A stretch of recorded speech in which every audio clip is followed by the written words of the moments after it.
नमस्कार दोस्तों। आप सभी का स्वागत है आपके अपने प्यारे से स्टडी प्लेटफॉर्म पर और मैं आपका अपना दोस्त अजय भार्गव आप सभी का स्वागत करता हूं। भाई आज हमारी पहली कक्षा रहेगी। उससे पहले मैं सभी विद्यार्थियों को बता देता हूं भाई, हम पूरा प्रयास करेंगे कि आपको बेहतरीन से बेहतरीन तरीके से पढ़ाया जाए और आपकी हर एक उस डाउट को दूर किया जाए जो कहीं ना कहीं आपके एग्जाम में आपकी सफलता में, ठीक है भाई, आपके बाधा बनता है। तो उन सारी बातों को ध्यान में रखकर बहुत बेहतरीन तरीके से पढ़ाया जाएगा। आज हमारी पहली कक्षा है। एक इससे पहले ग्रुप के अंदर एक पीडीएफ डाल दी जाएगी भाई।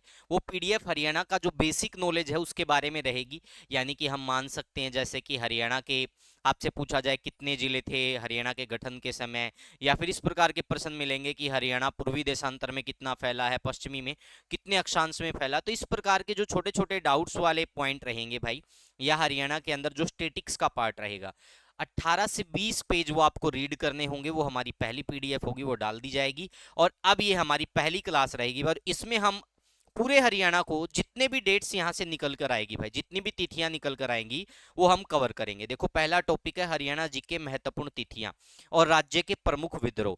लगभग लगभग सभी एग्जाम में यहाँ से एक प्रश्न पूछा जाता है, कई एग्जाम में दो भी पूछ लिए जाते हैं।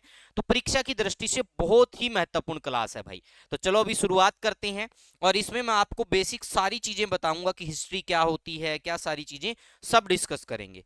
तो देखो भाई, आपको यहाँ पर कुछ चीजें दिखाई दे रही हैं, आप इसको बड़े ध्यान से देखिएगा, ठीक है, और समझिएगा। यहां पर मैंने लिखा देखो हिस्ट्री। तो आज मैं आपको हिस्ट्री के बारे में भी बताऊंगा कि इतिहास क्या है, ठीक है भाई, कैसे इसकी शुरुआत हुई, क्या इसकी डेफिनेशन है, कितने भागों में डिवाइड हुआ। क्योंकि कोई भी क्लास शुरू करने से पहले उसके बारे में जानना जरूरी है भाई। ठीक है, तो यहां पर देखिएगा, जब भी आप हिस्ट्री को देखते हैं तो आपके माइंड में एक बात निकल कर आती है, क्या? अतीत भाई। ठीक है, क्या बात निकल कर आती है? अतीत, यानी कि जिसको हम इंग्लिश में क्या कहेंगे? पास्ट। ये बात तो आप सोचते ही हो भाई, सारे के सारे, मैं भी सोचता हूं, क्योंकि सबके दिमाग में बात चलेगी कि हिस्ट्री कोई पास्ट की घटना। तो वास्तव में हिस्ट्री क्या होता है भाई? हिस्ट्री की मैं कुछ आपको पूरी की पूरी डिटेल बताऊंगा, कैसे वर्ड आया।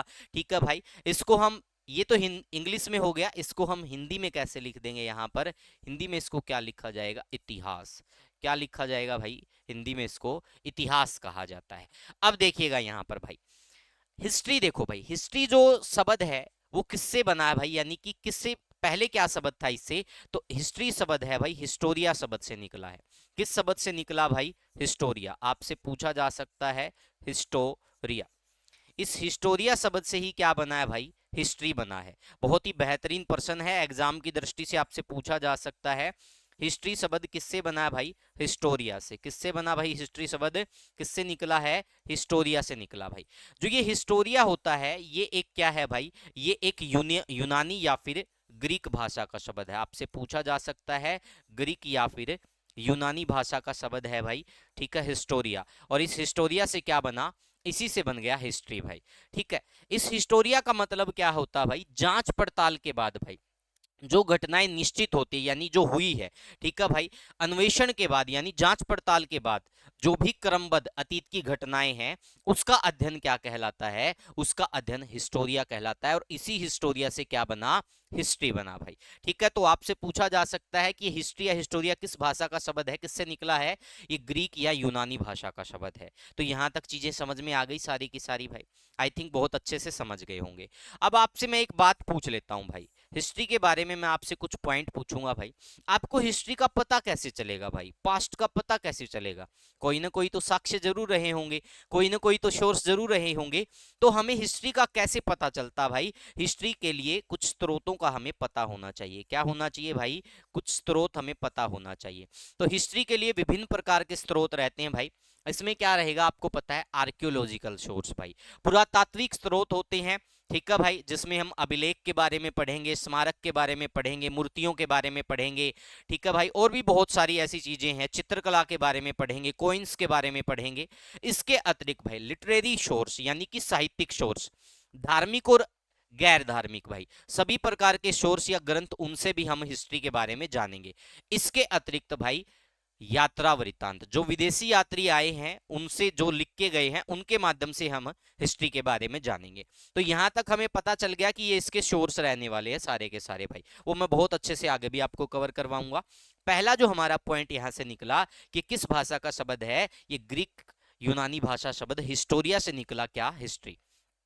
अब बात दूसरी तरफ क्या आती, इतिहास की। इतिहास का भी मतलब क्या होता है, ऐसा हुआ था, यानी कि कोई भी एक ऐसी घटना जो निश्चित हुई थी भाई, उसको हम क्या कहते हैं, इतिहास या फिर हिस्ट्री कहते हैं।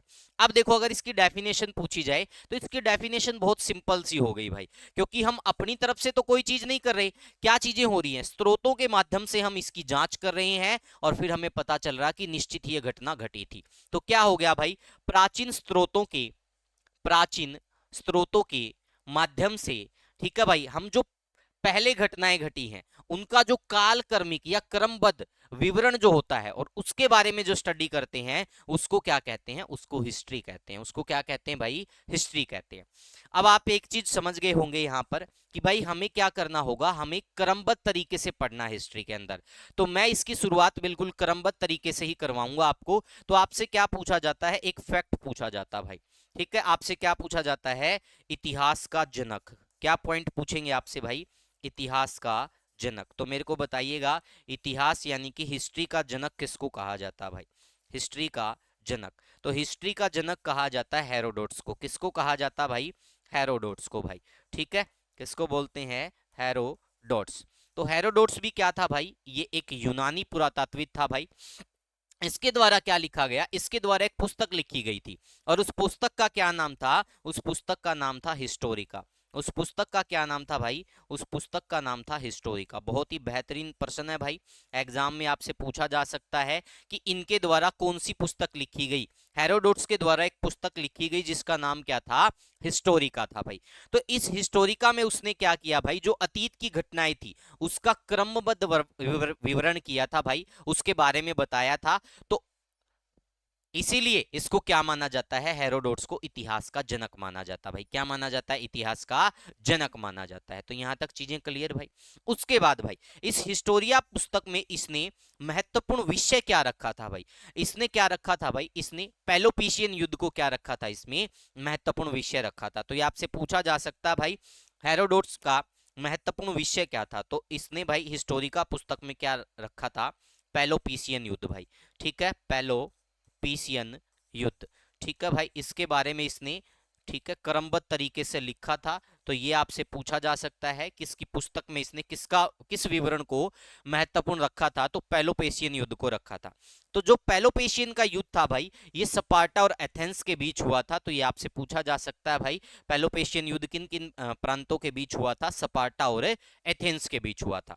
अब देखो भाई, हेरोडोट्स का भाई संस्कृत में भी नाम था। ये भी बहुत बार एग्जाम में पूछा जा सकता है कि इनका संस्कृत के अनुसार क्या नाम था। तो इनका संस्कृत के अनुसार नाम क्या था, हरिदत्त, ठीक है भाई। इनका संस्कृत नाम क्या था भाई, इनका संस्कृत नाम था हरिदत्त, ठीक है भाई। संस्कृत के अनुसार इन्होंने अपना क्या नाम रख रखा था, हरिदत्त इनको बोला जाता था। तो देखो कितने सारे पॉइंट क्लियर हो गए भाई। हिस्ट्री का मतलब क्या हुआ, यानी कि जो निश्चित हुआ था भाई उसी को हम इतिहास कहते हैं, ऐसा हुआ था, ठीक है भाई। उसके बाद किससे बना हिस्ट्री, हिस्टोरिया शब्द से, जिसका जो किस भाषा का शब्द है, ग्रीक या फिर यूनानी जिसको हम कह सकते हैं, ठीक है भाई। हम हिस्ट्री के बारे में जानेंगे किससे, स्रोत के बारे में। और स्रोत क्या क्या रहेंगे, आर्कियोलॉजिकल रहेंगे, लिटरेरी रहेंगे और इसके साथ साथ भाई विदेशी यात्रा वृतांत रहेंगे, ठीक है भाई। उसके बाद हम देखेंगे इतिहास का जनक किसको कहा, हेरोडोट्स को कहा, क्योंकि हेरोडोट्स ने क्या किया था भाई, इतिहास की जो घटनाएं थी उनको क्रमबद्ध तरीके से लिखा था, इसलिए इसको क्या कहा गया, इतिहास का जनक कहा गया भाई। तो इसने एक पुस्तक लिखी हिस्टोरिका और इसने महत्वपूर्ण विषय क्या रखा भाई, पेलोपिशियन युद्ध को रखा। और पेलोपिशियन युद्ध में आपको क्या देखने को मिलेगा, एथेंस और स्पार्टा के बीच क्या हुआ था, युद्ध हुआ था। इस हेरोडोट्स का संस्कृत नाम क्या था, हरिदत्त, ठीक है। आपसे पूछ सकते हैं हेरोडोट्स क्या था भाई, यूनानी पुरातात्विक था। तो यहां तक सारी चीजें आई थिंक समझ में आ गई होगी भाई आपके। तो ये सब चीजें बिल्कुल आप लोगों के सामने है। तो ये हिस्ट्री के बारे में था भाई। अब इसके बाद आगे देखिएगा भाई, आगे क्या रहेगा। देखो हिस्ट्री शब्द की उत्पत्ति यहां पर बिल्कुल क्लियर लिखा हुआ है। देखो हिस्ट्री शब्द की उत्पत्ति ग्रीक भाषा के शब्द हिस्टोरिया से हुई है। किससे हुई है भाई? हिस्टोरिया से, जिसका की अर्थ है मानवीय अतीत के अन्वेषण द्वारा, यानी कि मानव का जो अतीत रहा है, अन्वेषण यानी कि उसकी जांच पड़ताल करके द्वारा प्राप्त ज्ञान भाई, यानी पूर्णतः जांच पड़ताल करके जो प्राप्त ज्ञान है अतीत का, जिसको क्रमबद्ध तरीके से लिखा गया, उसी को हम क्या कहते हैं? हिस्टोरिया कहते हैं। देखो हिस्ट्री यह ज्ञान के अन्वेषण, अन्वेषण का मतलब क्या होता है? किसी चीज को अच्छी तरीके से खोज कर, ठीक है भाई, फिर उसके बारे में बताना। वह शाखा है जिसमें विवरणों, घटनाओं के कर्मिक वृत्तांतों का परीक्षण तथा विश्लेषण किया गया। सेम वही बात हो गई भाई, जो भी हमारे साक्ष्य होंगे, साक्ष्य यानी स्रोत के आधार पर जिसके बारे में हम हिस्ट्री, जिससे हमें हिस्ट्री के बारे में पता चलता है, ठीक है भाई, उनसे हम क्या पता लगाएंगे भाई? उनसे हम अतीत की घटनाओं का क्रमबद्ध तरीके से जो ज्ञान है या परीक्षण है, उसका विश्लेषण जिस शाखा के अंदर मिलता है, उसको इतिहास या फिर क्या कहते हैं? हिस्ट्री कहते हैं। चीजें क्लियर भाई? यहां तक आगे बढ़े। चलो भाई, अब मैंने आपको बताया था कि हिस्ट्री का पता लगाने के लिए क्या चाहिए भाई? सोर्स चाहिए। सोर्स यानी कि स्रोत भाई। यहां पर मैंने आपको बताया हम किन किन स्रोतों के बारे में पढ़ेंगे। ये स्रोत भाई दो अलग अलग प्रकार से भी हो सकते हैं। पहला जो हम सोर्स देखेंगे, यहां पर क्या देखेंगे भाई? पुरातात्विक सोर्स भाई, यानी कि आर्कियोलॉजिकल सोर्स। आपको पढ़ा होगा आर्कियोलॉजिकल विभाग, आपने देखा होगा हरियाणा इंडिया के अंदर क्या है, ठीक है, आर्कियोलॉजिकल शोर्स ऑफ इंडिया, यानी कि पुरातात्विक सर्वे ऑफ इंडिया, पुरातात्विक सर्वेक्षण विभाग भाई, अलेक्जेंडर कनिंगम के द्वारा जिसकी स्थापना की गई थी। तो बहुत सारे पॉइंट यहां से बन सकते हैं। पुरातात्विक स्रोत देखो क्या होंगे भाई? स्मारक, मान लो कोई किला है, ठीक है भाई, कोई हवेली है, तो वो क्या रहेंगे? जिसमें हमें क्या मिलेगा भाई? प्राचीन के बारे में कुछ ना कुछ उससे रिलेटेड चीजें मिलेंगी भाई, हिस्ट्री के बारे में। अभिलेख भाई, इंस्क्रिप्शंस, इनके ऊपर बहुत सारी चीजें लिखी हुई होती हैं, जिससे हमें इतिहास के बारे में पता चलता है। मूर्तियां, मूर्तियों के माध्यम से हम पता लगाते हैं कि उस समय किस प्रकार का क्या रहा होगा, प्रभाव रहा होगा भाई, ठीक है। सिक्के यानी कि कॉइन्स, मोहरे, चित्रकला, ईटीसी, यानी कि इस प्रकार की जो जितनी भी चीजें आएंगी वो किस में आएंगी भाई? वो पुरातात्विक सोर्स में आएंगी, यानी कि आर्कियोलॉजिकल सोर्स के अंदर आएगी भाई। उसके बाद हम देखेंगे भाई साहित्यिक स्रोत भाई। साहित्यिक स्रोत में हम क्या देखेंगे भाई? धार्मिक स्रोत, ठीक है भाई, जितने भी जैसे धार्मिक ग्रंथ हो गए भाई, सारे के सारे महाभारत, रामायण रचना, ठीक है, वो सारी चीजें यहाँ पर चलती रहेंगी भाई। गैर धार्मिक स्रोत और विदेशी यात्रा वृत्तांत, यानी कि ये सारे के सारे क्या होंगे भाई? विदेश से बहुत सारे यात्री भारत के अंदर आए हैं, उन्होंने पुस्तकें लिखी हैं जिसमें हरियाणा, भारत सबके बारे में विवरण देखने को मिलता है। तो ये सारे पॉइंटों से हम इतिहास के बारे में जानेंगे। तो यहाँ तक सारी चीजें क्लियर भाई। सोर्स हमें पता चल गया क्या पढ़ने हैं, हमें इसके अतिरिक्त पता चल गया हिस्ट्री क्या है। अब हम देखेंगे भाई इस हिस्ट्री में आगे क्या रहने वाला है। देखो यहां पर मैंने आपको बताया था भाई दो चीजों के बारे में, साहित्यिक साक्ष्य भाई, ठीक है, एक मैंने आपको बताया था विदेशी यात्रा वृत्तांत, एक मैंने आपको बताया था पुरातात्विक साक्ष्य भाई। तो देखो साहित्यिक साक्ष्यों में हम क्या देखेंगे? धार्मिक साहित्य मैंने अभी आपको बताया था, एक हो गया लौकिक साहित्य, जिसमें मैंने गैर धार्मिक वर्ड यूज कर लिया था एक प्रकार से, ठीक है भाई। इसमें हम बहुत सारी चीजें यहां पर देखेंगे भाई। देखो धार्मिक साहित्य के अंदर हम इन चीजों को पढ़ेंगे भाई। यहाँ पर आप देख सकते हो ब्राह्मण साहित्य, वेद, उपनिषद, आरण्यक, पुराण, स्मृति, रामायण, महाभारत, ठीक है। इसी के अंदर दूसरे भाग में हम देखेंगे, ठीक है भाई, बौद्ध ग्रंथ, जैन ग्रंथ। लेकिन जो लौकिक साहित्य थे इसमें हम क्या देखेंगे? ऐतिहासिक जीवनी ग्रंथ और गल्प साहित्य ग्रंथ, तो ये सारे इसमें पढ़ेंगे भाई। अब विदेशी यात्रा वृत्तांत, विदेशी यात्रा वृत्तांत में हम क्या पढ़ेंगे? जितने भी लेखक आए थे, चाहे वो यूनानी रोमन लेखक हो, चीनी हो, अरबी हो, या किसी और देश से आया हो भाई, उन सभी लेखकों ने क्या लिखा भाई? कोई ना कोई पुस्तक लिखी है, अपनी यात्रा के बारे में विवरण दिया है किसी पुस्तक में, तो उनके बारे में पढ़ेंगे। और एक हो गया पुरातात्विक साक्ष्य, जो मैंने अभी आपको बताया था, आर्कियोलॉजिकल सोर्स। इसमें हम अभिलेख के बारे में पढ़ेंगे, मुद्राओं के बारे में, स्मारक, भवन, मूर्तियां, चित्रकला। तो मैंने आपको बताया था कि ऐसे जितने भी जो भी साक्ष्य बनेंगे वो पुरातात्विक साक्ष्य होंगे। तो अब पता चल गया होगा आपको। इन सभी साक्ष्यों के बारे में हम बिल्कुल क्रमबद्ध तरीके से पढ़ेंगे। इस प्रकार से हरियाणा जी के शुरू करेंगे भाई कि आपको एहसास भी नहीं होगा कि आप कितनी बेहतरीन शुरुआत कर रहे हो भाई। यही सीक्वेंस हम इंडियन हिस्ट्री के अंदर रखेंगे और same as it is sequence हम हरियाणा हिस्ट्री के अंदर रखेंगे भाई। तो यहां तक चीजें क्लियर भाई। उसके बाद देखिएगा भाई, अब मैं आपको देखेंगे भाई, इतिहास के बारे में हमें पता चल गया, इतिहास की डेफिनेशन हमें पता चल गई, ठीक है भाई, किस भाषा का शब्द है वो पता चल गया, इसका अर्थ क्या होता वो पता चल गया भाई, इसका जनक कौन है हमें वो पता चल गया, कौन सी उसने पुस्तक लिखी सब हमने देख लिया। अब देखेंगे भाई इतिहास को। देखो यहां पर इतिहास को 3 भागों में डिवाइड किया गया है, प्राग ऐतिहासिक काल, आद्य ऐतिहासिक काल और एक ऐतिहासिक काल भाई, ठीक है भाई।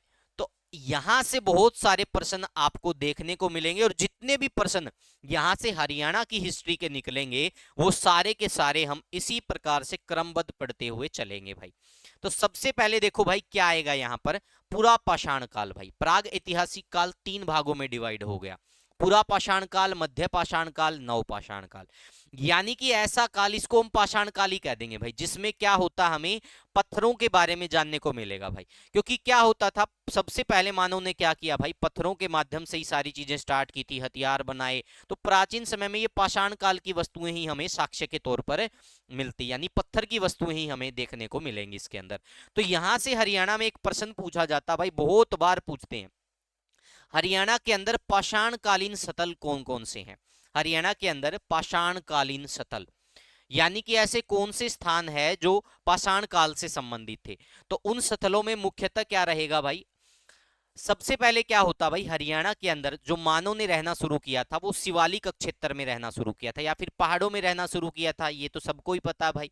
तो शिवालिक क्षेत्र के अंदर जो एरिया आता है, जैसे कि पिंजौर, चंडीगढ़, कालका, तो ये वाला जो क्षेत्र था भाई, ये स्थल आपको ऑप्शन में मिलेंगे। इसके अतिरिक्त भाई अरावली क्षेत्र का भी आपको बहुत सारा एरिया देखने को मिलेगा। अरावली में आपसे पूछा जा सकता है, देखो अनंगपुर की पहाड़ी ऑप्शन में मिल सकता है, मानेसर ऑप्शन में मिल सकता है, पाली ऑप्शन में मिल सकता है, दोज ऑप्शन में मिल सकता है। तो अगर इस प्रकार के कोई भी स्थल आपको ऑप्शन में मिले तो ये सारे के सारे पाषाणिक स्थल थे। कौन से स्थल थे भाई, पाषाणिक स्थल भाई, ठीक है। इसके अतिरिक्त भाई बहुत सारे फैक्ट यहां से बनेंगे, सब पॉइंट टू पॉइंट मैं यहां पर करवाऊंगा भाई, ठीक है। देखो प्राग ऐतिहासिक काल 3 भागों में डिवाइड हुआ, पुरा पाषाण काल, मध्य पाषाण काल, नव पाषाण काल। यानी कि पुरा पाषाण काल क्या था, अज्ञात काल से 9000 ईसा पूर्व। मध्य पाषाण काल क्या था, 9000 ईसा पूर्व से 4000 ईसा पूर्व। और नव पाषाण काल क्या था, 4000 ईसा पूर्व से 2500 ईसा पूर्व भाई, ठीक है। ये जो डेट्स मैं यहाँ पर दे रहा हूं भाई, ये यहां पर आपको हर जगह डाउट मिलेंगे भाई। कभी ये सोचो कि सर पढ़ा रहे हैं एज इट इज, किसी की भी बुक उठा के देख लेना, सबकी बुक पढ़ोगे अलग अलग डेट्स आपको देखने को मिलेंगी। लेकिन मैंने प्रयास किया है विभिन्न किताबों के माध्यम से, जहां से भी मुझको ऐसा डाटा मिला कि जहां पर सामंजस्य बैठ सके, मैंने वहां पर उसको सेट किया है। उसके बाद देखो भाई यहां पर क्या होगा, उसके बाद हम आद्य ऐतिहासिक काल के बारे में पढ़ेंगे भाई। आद्य ऐतिहासिक काल में हम सिंधु घाटी सभ्यता को पढ़ेंगे। सिंधु घाटी सभ्यता क्या थी भाई, जो सिंधु नदी के दोनों तरफ फैली हुई थी भाई, ठीक है। इसी को हड़प्पा सभ्यता भी बोला जाता है, इसको सिंधु सरस्वती सभ्यता भी बोला जाता है। तो इसके बारे में हम पढ़ेंगे भाई। वैदिक सभ्यता के बारे में पढ़ेंगे भाई। तो सारी चीजें यहां पर हम डिस्कस करेंगे। फिर वैदिक सभ्यता देखो 2 भागों में डिवाइड होगी, ऋग्वैदिक काल और उत्तर वैदिक काल भाई। तो ये चीजें भी हम पढ़ने वाले हैं। और उसके बाद क्या आएगा, ऐतिहासिक काल। वही ऐतिहासिक काल जिसका जनक किसको माना जाता है भाई, हेरोडोट्स को माना जाता है। क्योंकि ऐतिहासिक काल के हमें क्या मिले हैं भाई, लिखित साक्ष्य भी मिले हैं, प्रमाण भी मिले, जिनको हम पढ़ भी सकते हैं भाई। तो उस आधार पे यहीं से क्या मिलेगा भाई, कर्मिक ज्ञान मिलेगा। आपको पता होगा ये अतीत की घटनाओं का भाई, ठीक है, क्या मिलेगा, क्रमबद्ध तरीके से आपको ज्ञान देखने को मिलेगा। और इसी ऐतिहासिक काल में हेरोडोट्स ने शुरुआत की थी, इसीलिए हेरोडोट्स को क्या कहा जाता है, इतिहास का जनक कहा जाता है भाई। इसमें हम क्या पढ़ेंगे, देखो भाई इसमें हम पढ़ेंगे प्राचीन भारत, मध्यकालीन भारत, आधुनिक भारत, ठीक है। तो हम, क्योंकि हम तो भारत के बारे में ही पढ़ेंगे भाई, हमें विदेश से क्या लेना देना, तो वो सारी चीजें यहां पर हम डिस्कस करेंगे भाई। समझ में आ गया भाई सारे पॉइंट। इसका आप स्क्रीनशॉट लेना चाहो स्क्रीनशॉट ले सकते हो, अन्यथा आपकी क्लास में इसकी पीडीएफ आपको मिल ही जाएगी, आप टेंशन मत लो भाई, ठीक है। यहां तक चीजें क्लियर। अब उसके बाद देखिएगा भाई, हम देखेंगे कि मानव की उत्पत्ति को लेकर क्या विद्वानों का मत है भाई। क्योंकि बहुत सारे विद्वान मानते हैं कि मानव की उत्पत्ति उस काल में हुई थी, कुछ मानते हैं उस काल में हुई थी। तो जो एक प्रकार से जो ज्यादातर राइट माना गया, उस आधार पे हम देखेंगे। देखो विभिन्न विद्वानों का मत है कि आज से 50,000 से 1 लाख ईसा पूर्व या इससे भी पहले प्राइमेट्स यानी कि नर वानर का क्या हुआ था, जन्म हुआ था, जो मानव के समान थे और वृक्षों पर रहा करते थे भाई। उसके बाद देखेंगे कुछ विद्वानों का मत है कि लगभग 36,000 ईसा पूर्व भाई, ठीक है भाई, 36,000 ईसा पूर्व में आधुनिक मानव पहली बार अस्तित्व में आया और आधुनिक मानव को होमो सेपियंस कहा जाता था। ये तो आप सभी को ज्ञात है भाई, आधुनिक मानव को क्या कहा जाता था, होमो सेपियंस। ये बहुत बार पूछ लेते हैं भाई, तो ये हमें मानव के बारे में पता चल गया। अब हमारा विवरण क्या रहेगा भाई, अब हम आगे पढ़ेंगे कि प्राग ऐतिहासिक काल क्या होता है, और उसमें जो जो मैंने चीजें आपको बताई थी भाई, कि आपको पूरा पाषाण काल के बारे में पढ़ना है, मध्य पाषाण काल, नव पाषाण काल, तो उन सभी के बारे में जहां से भी प्रश्न निकलेगा हरियाणा जीके का, वो सारे कवर करेंगे भाई। तो यहां तक चीजें क्लियर भाई। उसके बाद देखिएगा, देखो प्राग ऐतिहासिक काल, प्राग ऐतिहासिक काल मैंने आपको क्या बताया था भाई, इतिहास 3 भागों में टूटा। तो अब हम किसके बारे में पढ़ेंगे, सबसे पहले प्राग ऐतिहासिक काल में पढ़ेंगे भाई। ठीक है, तो भाई ये आ गया प्राग ऐतिहासिक काल। देखो भाई कितने भागों में टूट गया, 3 भागों में, पुरा पाषाण काल, मध्य पाषाण काल और नव पाषाण काल भाई। कितने भागों में टूटा, 3 भागों में टूट गया भाई, पुरा पाषाण काल, मध्य पाषाण काल और नव पाषाण काल। जो पुरा पाषाण काल होता भाई, इसको क्या कहा जाता है, पैलियोलिथिक युग कहा जाता है। क्या कहा जाता है इसको, पैलियोलिथिक युग कहा जाता है। ध्यान रख लेना भाई इस बात का। इस काल को आखेटक एवं खाद्य संग्रह काल के रूप में भी जाना जाता है। किस रूप में जानते हैं, आखेटक एवं खाद्य संग्रह काल के रूप में भी जानते हैं। इस काल में मनुष्य की जीविका का मुख्य आधार शिकार हुआ करता था। इतिहासकारों का मत है कि इस सभ्यता का उदय तथा विकास प्राचीनतन काल में हुआ। इसे साधारण भाषा में हिमकाल भी कहा जाता है।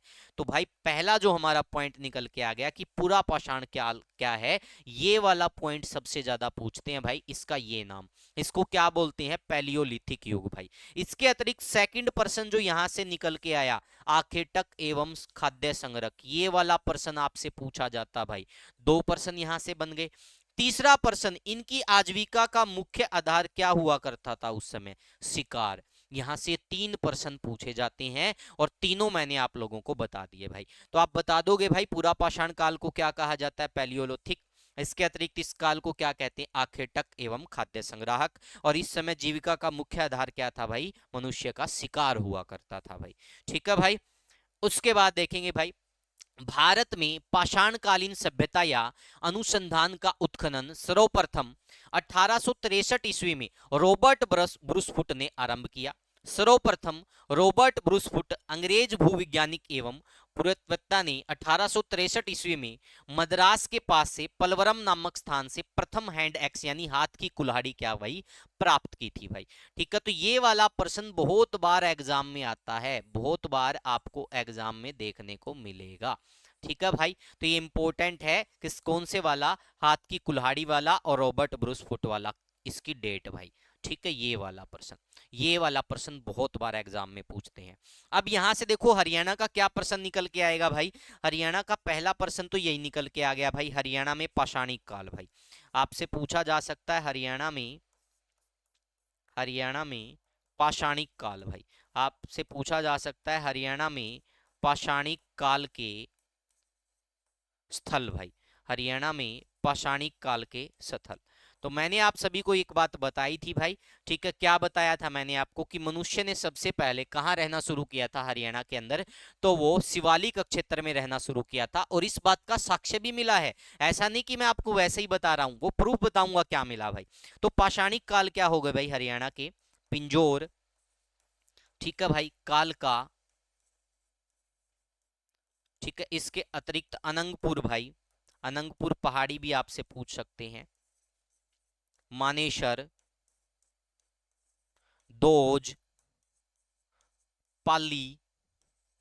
तो ये सारे के सारे क्या हो गए भाई, ये सारे के सारे आपको क्या देखने को मिलेंगे भाई, हरियाणा के अंदर पाषाणिक स्थल देखने को मिलेंगे। अब मैंने आपको एक प्रश्न बताया कि मनुष्य ने सबसे पहले हरियाणा के अंदर कहां पर रहना शुरू किया था, शिवालिक क्षेत्र में रहना शुरू किया था। इसका एक प्रमाण हमें देखने को मिलता है, एक ई पिलग्रिम नाम का पुरातत्वविद हुआ भाई, उसको क्या मिला भाई, उसको पिंजौर के अंदर भाई मानव की, हरियाणा के अंदर जो मानव की खोपड़ी का प्राचीनतम साक्ष्य मिला भाई, यानी कि मानव की खोपड़ी का कंकाल प्राप्त हुआ है।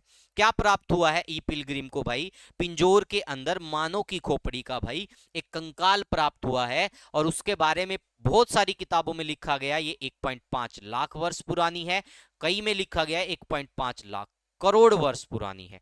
तो भाई ये भी सेम एज इट इज आपको विभाग की वेबसाइट पर भी देखने को मिलता है। तो आपसे पूछा जा सकता है हरियाणा में हरियाणा में प्राचीनतम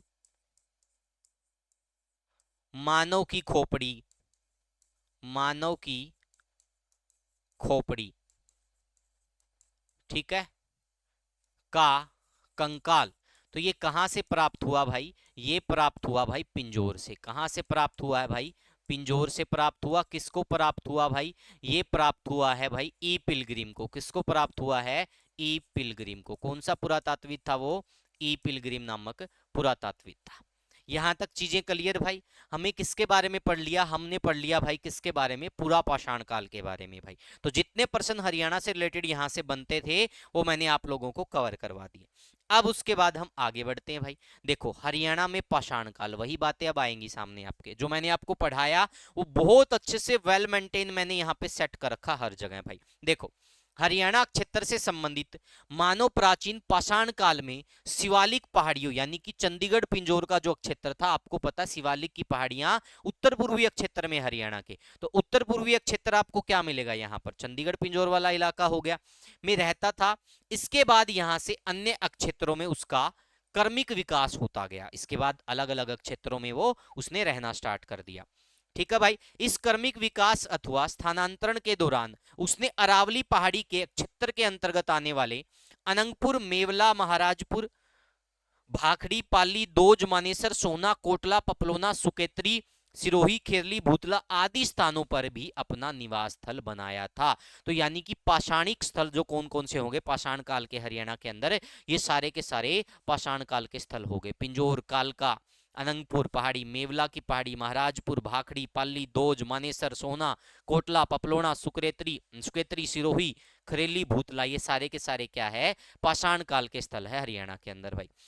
उसके बाद देखिएगा हरियाणा प्रदेश से चंडीगढ़ पिंजौर के आसपास से प्राप्त एक खोपड़ी के वैज्ञानिक अध्ययन के पश्चात डॉक्टर गाई पिलोग्रे या पिलग्रिम ने यह निष्कर्ष निकाला कि लगभग 1.5 लाख वर्ष पूर्व, कुछ पुस्तक में 1.5 करोड़ वर्ष पूर्व भी मिलता है, यहां आद्य यानी कि आदि मानव का अस्तित्व था। दिलीप चक्रवर्ती, नयनजोत लाहाड़ी, SR फोगाट जी, C महापात्र, M कुमार आदि पुरातात्विदों को उपरोक्त सारणी में वर्णित स्थानों से पुरा पाषाणकालीन दूधिया भूरे रंग के क्वार्टर्स नामक पत्थर से निर्मित बहुत सारे औजार मिले हैं।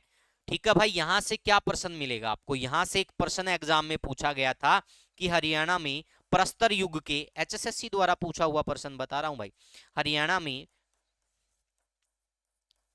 प्रस्तर युग के उपकरण, हरियाणा में प्रस्तर, प्रस्तर का मतलब होता है पाषाण भाई। ठीक है। प्रस्तर युग यानी कि पाषाण काल के उपकरण भाई कहां से प्राप्त हुए हैं? तो हरियाणा में प्रस्तर युग के उपकरण कहां से प्राप्त हुए हैं भाई? हरियाणा में ऑप्शन में क्या दिया हुआ था? पिंजौर। तो आपको पता है भाई पाषाण काल का जो क्षेत्र क्या हो गया? पिंजौर हो गया भाई। तो पिंजौर से क्या प्राप्त हुए हैं? प्रस्तर युग के उपकरण प्राप्त हुए हैं हरियाणा के अंदर भाई। यहां पर देखो भाई हरियाणा से प्राप्त पूरा पाषाणकालीन औजार मोटे तौर पर दो प्रकार के होते थे, कोर व फलक। आपको पता भाई पाषाण काल में आपको लगभग ऐसे ही क्या देखने को मिलेंगे? उपकरण देखने को मिलेंगे भाई, या औजार देखने को मिलेंगे भाई, कोर, फलक, खुरचनी, गंडासे, तो ये चीजें आपको देखने को मिलेंगी भाई। ठीक है। तो समझ में आ गया? जितने प्रश्न हरियाणा के बन रहे हैं साथ के साथ में पूछे गए हैं वो भी करवा रहा हूं, और जो नए प्रश्न निकल के आ रहे हैं वो भी करवा रहा हूं। उसके बाद देखिएगा भाई अगला पॉइंट क्या है हमारा? मध्य पाषाण काल। मैंने आपको बताया था भाई, ये ध्यान से देखते चलो भाई। देखो प्राग ऐतिहासिक काल, ये वाला पॉइंट हमारा क्लियर हो गया, पूरा पाषाण काल वाला। अब हम किस पे आ गए? मध्य पाषाण काल पे आ गए। तो यहां से देखते हैं क्या प्रश्न निकल के आएंगे भाई। आगे देखिएगा मध्य पाषाण काल के बारे में भाई। देखो यहां से प्रश्न देखो, मध्य पाषाण काल, इसको क्या कहा जाता है? मीसोलिथिक युग कहा जाता है। इसको क्या कहा जाता है? मीसोलिथिक युग। और यहां पर क्या हो गया? आखेटक और पशुपालक। वहां पर क्या था? आखेटक और खाद्य संग्राहक। लेकिन यहां पर क्या चीज आ गई? पशुपालक। भाई ध्यान रख लेना, यहीं से प्रश्न बनते हैं इसी प्रकार से।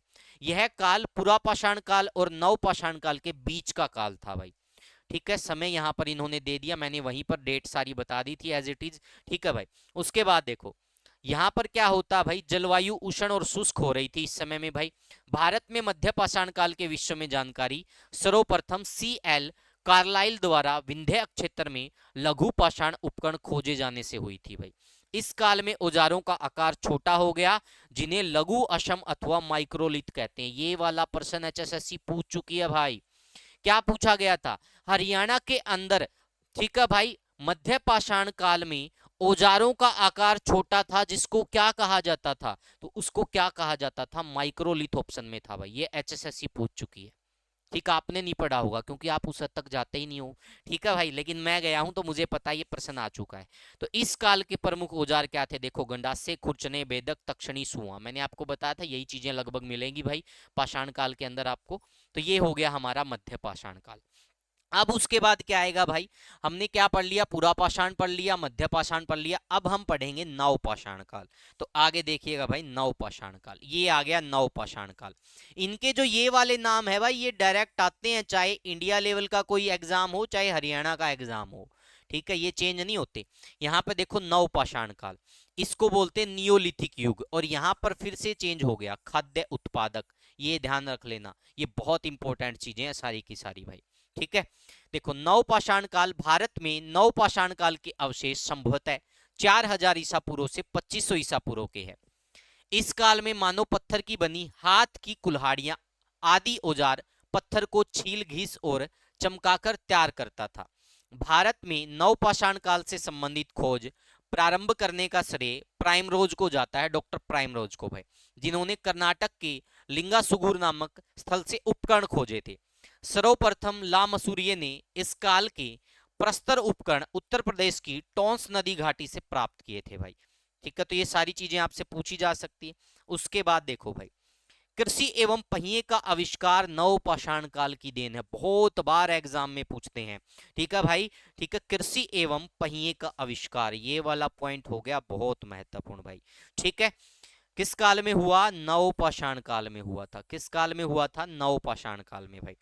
उसके बाद देखेंगे व्यवस्थित कृषि का पहला साक्ष्य कहां से प्राप्त हुआ? मेहरगढ़ से प्राप्त हुआ। और ये स्थान कहां पड़ता है? बलूचिस्तान में पड़ता है भाई।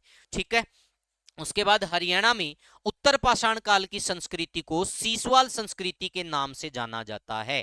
यहां पर सीसवाल से संबंधित फैक्ट पूछे जाते हैं भाई। आपसे क्या पूछेंगे भाई? आपसे प्रश्न पूछेंगे यहां से रिलेटेड। हरियाणा के अंदर उत्तर पाषाण काल की संस्कृति को क्या कहा जाता है? सीसवाल संस्कृति भाई। सीसवाल कहां पड़ता है? सीसवाल पड़ता है भाई हिसार के अंदर। कहां पड़ता है? हिसार के अंदर भाई।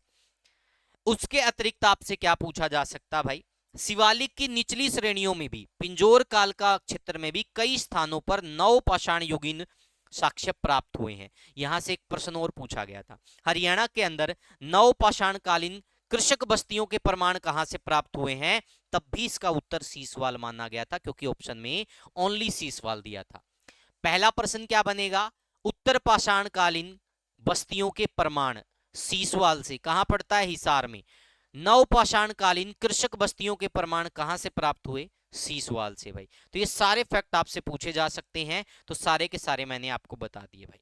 ठीक है भाई, ये सीसवाल संस्कृति थी भाई, ये एक कृषक सभ्यता थी। कैसी सभ्यता थी भाई? ये कृषक सभ्यता थी, क्योंकि राजस्थान की तरफ से भाई, ठीक है, कुछ कृषक आए थे भाई, और द्रैसदती नदी घाटी के अंदर वो क्या करने लगे भाई? खेती करने लगे। और फिर ये सारा एरिया किस नाम से प्रचलित हो गया भाई? कृषक सभ्यता। और इस संस्कृति के प्रमाण कहां से मिले? सीसवाल से। इसलिए इसको क्या कहा जाने लगा? सीसवाल सभ्यता या संस्कृति कहा जाने लगा। तो समझ में आ गया भाई जो प्रश्न यहां से पूछे जा सकते हैं। इसके अतिरिक्त नवपाषाण युगीन बस्तियों के साक्ष्य आपको पिंजौर और कालका में भी देखने को मिलते हैं भाई। ठीक है भाई, आगे देखिएगा भाई, इससे अगला पॉइंट बन गया ताम्रपाषाण काल भाई, क्योंकि नवपाषाण काल के बाद सबसे पहले क्या आएगा, ताम्रपाषाण। ये मैंने वहां नहीं करवाया था, लेकिन परीक्षा की दृष्टि से ये महत्वपूर्ण है, इसलिए इसको मैंने यहाँ पे ऐड कर दिया। ये इंडियन हिस्ट्री में बहुत बार पूछते हैं। देखो, नवपाषाण काल के अंतिम चरण में मानव पत्थर के औजारों के साथ साथ तांबे के औजार भी बनाने लगा था। तो आपसे बहुत बार पूछा जाता है भाई कि सबसे पहले धातुओं में किस धातु का प्रयोग किया था भाई। तो सबसे पहले धातुओं में किसका प्रयोग हुआ था भाई, तांबे का प्रयोग हुआ था। काफी बार आपने देखा होगा ये प्रश्न भाई। तो इसीलिए इसको क्या कहा जाने लगा, ताम्रपाषाण काल भाई। क्या कहा जाने लगा, ताम्रपाषाण काल। इसके फलक आमतौर पर पत्थर के होते थे। पत्थर और तांबे के उपकरणों का साथ साथ प्रयोग होने के कारण इस संस्कृति को ताम्रपाषाणिक यानी कैल्कोलिथिक, भाई ये वाला नाम बहुत इंपॉर्टेंट है, इसको क्या कहेंगे, कैल्कोलिथिक कहेंगे भाई। भारत में ताम्रपाषाण काल की बस्तियों के दक्षिणी पूर्वी राजस्थान, मध्य प्रदेश के पश्चिमी भाग, पश्चिमी महाराष्ट्र तथा दक्षिणी पूर्वी भारत में पाई गई है। औजारों में प्रयुक्त होने वाली या जाने वाली पहली धातु तांबा थी। इस धातु का ज्ञान मनुष्य को सर्वप्रथम हुआ था। तो ये प्रश्न बहुत बार एग्जाम में आता भाई। सारी चीजें क्लियर भाई हमारे। देखो क्या पॉइंट क्लियर हो गए यहाँ पर, साथ के साथ बताता चलूंगा भाई। ये तीनों पॉइंट हमारे क्लियर हो गए भाई, ये वाला भी क्लियर हो गया, ये वाला भी क्लियर हो गया। यानी कि हमने प्राग ऐतिहासिक काल के बारे में सब पढ़ लिया भाई। प्राग ऐतिहासिक काल के बारे में क्या पढ़ लिया, सारी बातें हमने कवर कर ली भाई। समझ में आ गया यहाँ तक, ठीक है भाई। सारी चीजें क्लियर, प्राग ऐतिहासिक काल के बारे में पता चल गया। अब हम आद्य ऐतिहासिक काल के बारे में देखेंगे भाई। ठीक है, प्राग ऐतिहासिक हमारा कंप्लीट भाई। ठीक है, उसके बाद देखेंगे भाई हम किसके बारे में, आद्य ऐतिहासिक काल के बारे में। तो ये कुछ बिंदु है भाई जो एचएसएससी द्वारा पूछे जा चुके हैं, वो सारे के सारे मैं आप लोगों को करवा देता हूं। ओरिजिन ऑफ स्पीसीज नामक पुस्तक के लेखक कौन है, चार्ल्स रॉबर्ट डार्विन भाई। बहुत बार ये प्रश्न पूछा जाता है। अनुसंधान कार्यक्रम के तहत सबसे महत्वपूर्ण अभियान 1935 ईस्वी में डी टेरा तथा टीटी पैटरसन के नेतृत्व में येल कैम्ब्रिज अभियान दल का था, जिसने शिवालिक पहाड़ियों का व्यापक परीक्षण किया था भाई। सेकंड वाला प्रश्न। थर्ड भाई, हरियाणा से संबंधित मुख्य पाषाणिक स्थल अनंगपुर पहाड़ी, पाली, दोज, सोहना, पिंजौर, मानेसर, कालका। तीसरा प्रश्न भाई।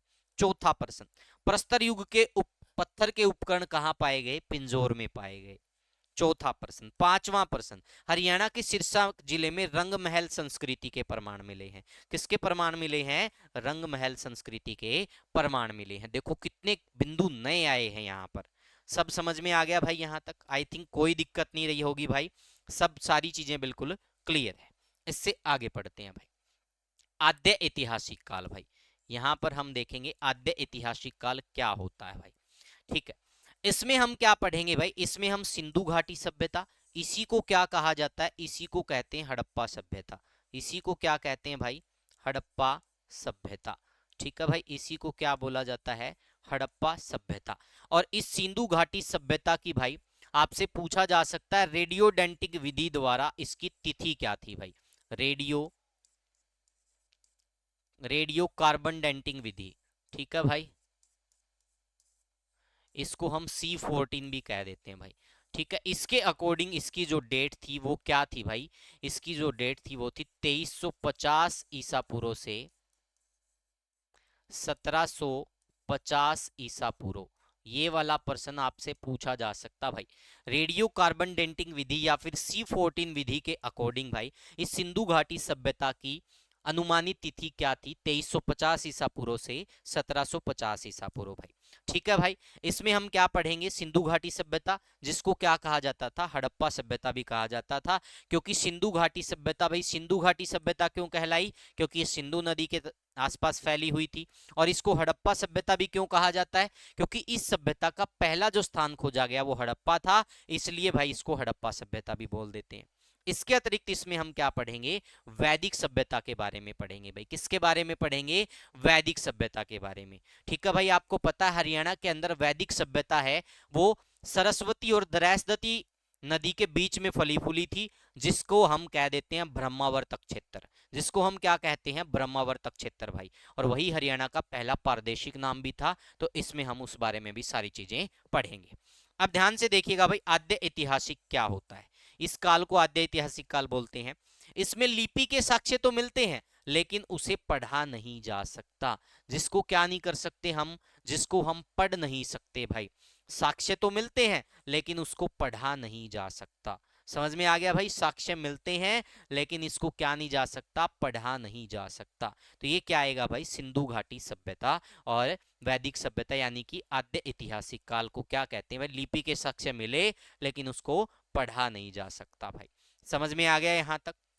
अब देखो, जो एचएसएससी के हिसाब से जो यहां से प्रश्न बनेंगे भाई, यहां से पहला प्रश्न क्या बनेगा भाई, हरियाणा में हड़प्पा सभ्यता का सबसे प्राचीन स्थल भाई। हरियाणा में हड़प्पा सभ्यता का सबसे प्राचीन स्थल, तो सबसे प्राचीन स्थल कौन सा था भाई, तो हरियाणा में हड़प्पा सभ्यता का सबसे प्राचीन स्थल है भाई भिरडाना। कहाँ पड़ता है भाई ये भिरडाना, ये भिरडाना पड़ता है फतेहाबाद में भाई। कहाँ पड़ता भाई, ये फतेहाबाद के अंदर पड़ता है भाई। पहला पॉइंट बन गया।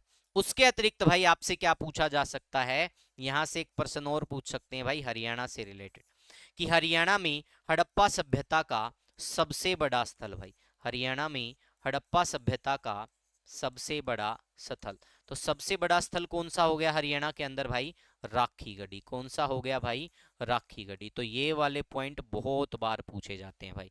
तो सबसे बड़ा स्थल क्या हो गया, राखी गढ़ी भाई। ठीक है भाई। एक पूछा जाता है हड़प्पा सभ्यता का पूर्वी डोमेन किसको कहा जाता है। एक प्रश्न क्या पूछा जाता है, हड़प्पा सभ्यता का पूर्वी डोमेन। हड़प्पा सभ्यता का, हड़प्पा सभ्यता का पूर्वी डोमेन। ठीक है भाई।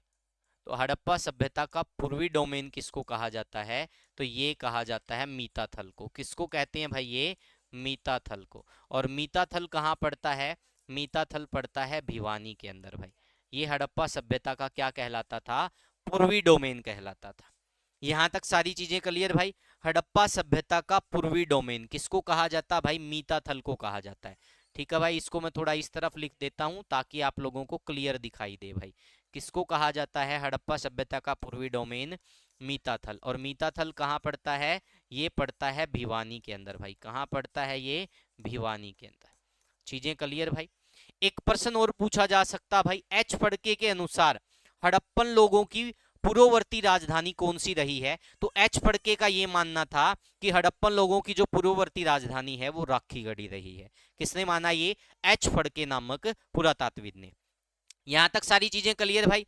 उसके बाद जो पॉइंट बनते भाई, हाकड़ा संस्कृति भाई। बहुत जगह ये आपको हाकरा संस्कृति मिलेगा, कई जगह ये गग्गर सरस्वती हाकरा चैनल मिलेगा। तो ये हाकड़ा संस्कृति हरियाणा के अंदर भाई हड़प्पा सभ्यता से पूर्व की मानी जाती है, यानी पहले की मानी जाती है। इस संस्कृति के साक्ष्य गग्गर नदी के बहाव क्षेत्र से मिलने के कारण ही इस संस्कृति को हाकड़ा संस्कृति कहा जाता है। हरियाणा में हाकड़ा संस्कृति के साक्ष्य कुनाल फतेहाबाद से प्राप्त हुए हैं। और यही प्रश्न अभी हाल फिलहाल 56-57 ग्रुप के अंदर पूछा गया था कि हरियाणा में हाकड़ा संस्कृति के सबसे पहले या साक्ष्य कहां से प्राप्त हुए हैं, या हाकड़ा संस्कृति में हरियाणा में खोजा गया पहला स्थल जहां पर खुदाई हुई वो कौन सा है, कुनाल। कुनाल के अतिरिक्त कुरुक्षेत्र के भगवानपुर गांव में भी हाकड़ा संस्कृति के प्रमाण हमें देखने को मिलते हैं। चीजें क्लियर भाई। वैदिक सभ्यता में हम क्या पढ़ेंगे भाई, हम पढ़ेंगे भाई वैदिक सभ्यता में, आपको पता महाभारत के बारे में पढ़ेंगे। और आपको पता है वैदिक सभ्यता के अंदर भाई, वैदिक सभ्यता का क्रीड़ा स्थल किसको बोला जाता है, वैदिक सभ्यता की क्रीड़ा स्थली कुरुक्षेत्र को बोला जाता है। क्योंकि कुरुक्षेत्र के आसपास का जो एरिया था जहां पर क्या थी, वैदिक सभ्यता फली फूली थी। और ये सरस्वती और द्रैसदती नदी के बीच का क्षेत्र था। और इस दोआब क्षेत्र को क्या कहा जाता था, इस दोआब क्षेत्र को ब्रह्मावर्त भी कहा जाता था, आर्यवर्त भी कहा जाता था। तो ये आपसे पूछा जा सकता भाई। सारी चीजें समझ में आ गई, तो चीजें क्लियर भाई। आगे बढ़े अगले प्रश्न की तरफ। चलो भाई नेक्स्ट पॉइंट की तरफ बढ़ते हैं। तो यहां पर हमने क्या पढ़ लिया भाई, यहां पर हमने पढ़ लिया भाई किस बारे में, हमने पढ़ लिया भाई इस आद्य ऐतिहासिक काल के बारे में भी पढ़ लिया भाई। ठीक है, ये वाला पॉइंट भी हमारा क्या हो गया, क्लियर हो गया। आगे बढ़े भाई। चलो अब इसके बाद क्या होगा, देखो ऐतिहासिक काल। ठीक है, इसके बाद क्या रह गया हमारा पॉइंट, इसके बाद हमारा पॉइंट रह गया ऐतिहासिक काल। और ऐतिहासिक काल क्या होता भाई, मैंने आपको पहले ही बताया था, जिसके लिखित साक्ष्य भी मिले और जिसको हम पढ़ भी सकते हैं। जिसके क्या मिले भाई, लिखित साक्ष्य भी मिले और जिसको हम पढ़ भी सकते हैं। देखो, इस काल को इतिहासकार उस काल की संज्ञा देते हैं जिसके लिए लिखित साधन उपलब्ध हैं और जिसमें मानव सभ्य बन गया था। यह काल पुरातात्विक, साहित्यिक तथा विदेशियों के वर्णन पर निर्भर है। मैंने आपको बताया था इस काल के सोर्स क्या रहेंगे, ये तीनों मैंने आपको क्लियर कट बता दिए थे कि हम क्या क्या पढ़ने वाले हैं। समझ में आ गया भाई? तो ये हिस्ट्री का थोड़ा थोड़ा विवरण था जो मैंने आप लोगों को बताया, और उम्मीद करता हूं ये सारी चीजें आपके समझ में आ गई होगी भाई। किसी का कोई डाउट रहना भी नहीं चाहिए। अगर कोई डाउट रहता है तो मैं आपको पहले भी बता चुका हूं भाई, हमारा व्हाट्सएप नंबर आप सभी के पास है, तो आप उसको अच्छे से देख लेना भाई। चीजें क्लियर यहां तक भाई? किसी को कोई दिक्कत तो नहीं? ठीक है, यहां तक सारी चीजें समझ में आ गई होगी भाई।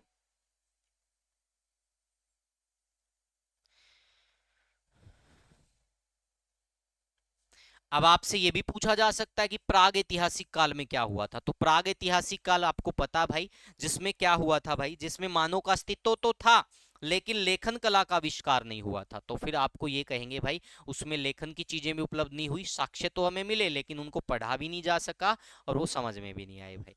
ठीक है भाई, उसको हम कहेंगे प्राग ऐतिहासिक काल भाई। तो ठीक है, जो लिखने की कला से पहले का था। ठीक है भाई, जिसमें हमें लिखित साक्ष्य नहीं मिले बिल्कुल भी भाई। समझ में आ गया भाई? प्राग ऐतिहासिक, आद्य ऐतिहासिक और ऐतिहासिक। अब हम पढ़ेंगे भाई उन सभी डेट्स की तरफ जो परीक्षा की दृष्टि से महत्वपूर्ण रहने वाली है। ये सारे फैक्ट थे आपके हरियाणा के या हिस्ट्री के बारे में, क्योंकि कोई भी चीज की शुरुआत करते हैं तो आपको जानना जरूरी होता है कि उसकी शुरुआत में क्या चीजें रहने वाली है। तो यहां पर देखिएगा भाई, कुछ महत्वपूर्ण घटनाएं, कुछ महत्वपूर्ण तिथियां जो एग्जाम में डायरेक्ट पूछी जाती हैं। कंटेंट भरपूर मिलेगा। जो पीडीएफ नहीं बना सकता टेंशन मत लेना, पीडीएफ भी आपको साथ के साथ मिलेंगी भाई। देखो भाई, पहला जो आपसे प्रश्न पूछा जा सकता है, जितने भी पॉइंट करवाऊंगा परीक्षा की दृष्टि से 101% इंपॉर्टेंट होंगे भाई। आइजोइक काल भाई, आपसे क्या पूछा जाएगा भाई, जीवन युग का निर्जीव काल, जिसमें क्या हुआ भाई, निर्जीव युग था, उसको क्या कहा जाता है? उसको कहा जाता है आइजोइक काल। क्या बोलते हैं उसको भाई? आइजोइक काल।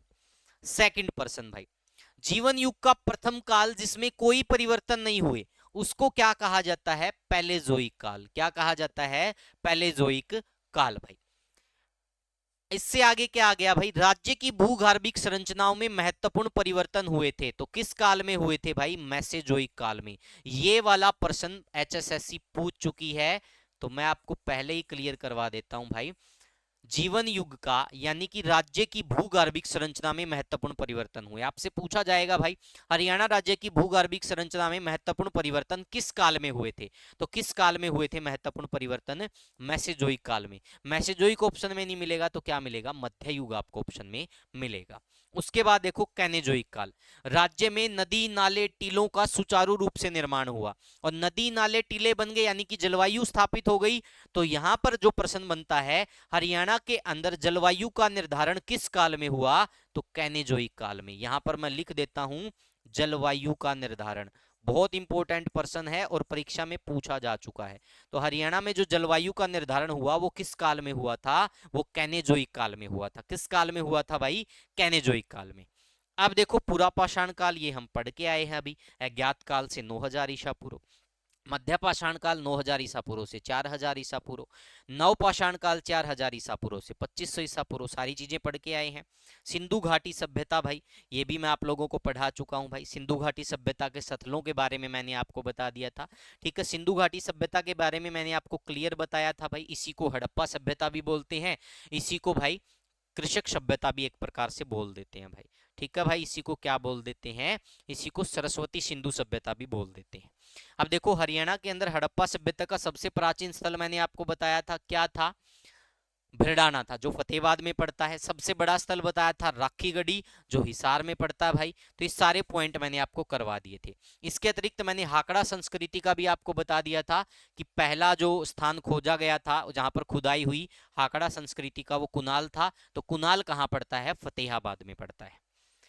अब देखो भाई सिंधु घाटी सभ्यता वाला, देखो यहां पर आप मैंने आपको यहाँ पे एक चीज और बताई थी, C14 यानी रेडियो कार्बन डेंटिंग विधि के अनुसार इसकी तिथि क्या मानी गई है, 2350 ईसा पूर्व से कितनी भाई, 1750 ईसा पूर्व। किसके अनुसार, C14 या फिर क्या हो जाएगा, रेडियो कार्बन डेंटिंग विधि, उसके अकॉर्डिंग क्या है, 2350 ईसा पूर्व से भाई लिख देता हूं यहां पर C14, इसके अकॉर्डिंग क्या है भाई, 2350 ईसा पूर्व से, ठीक है भाई, 1750 ईसा पूर्व, किसके अकॉर्डिंग, रेडियो कार्बन डेंटिंग विधि के अकॉर्डिंग।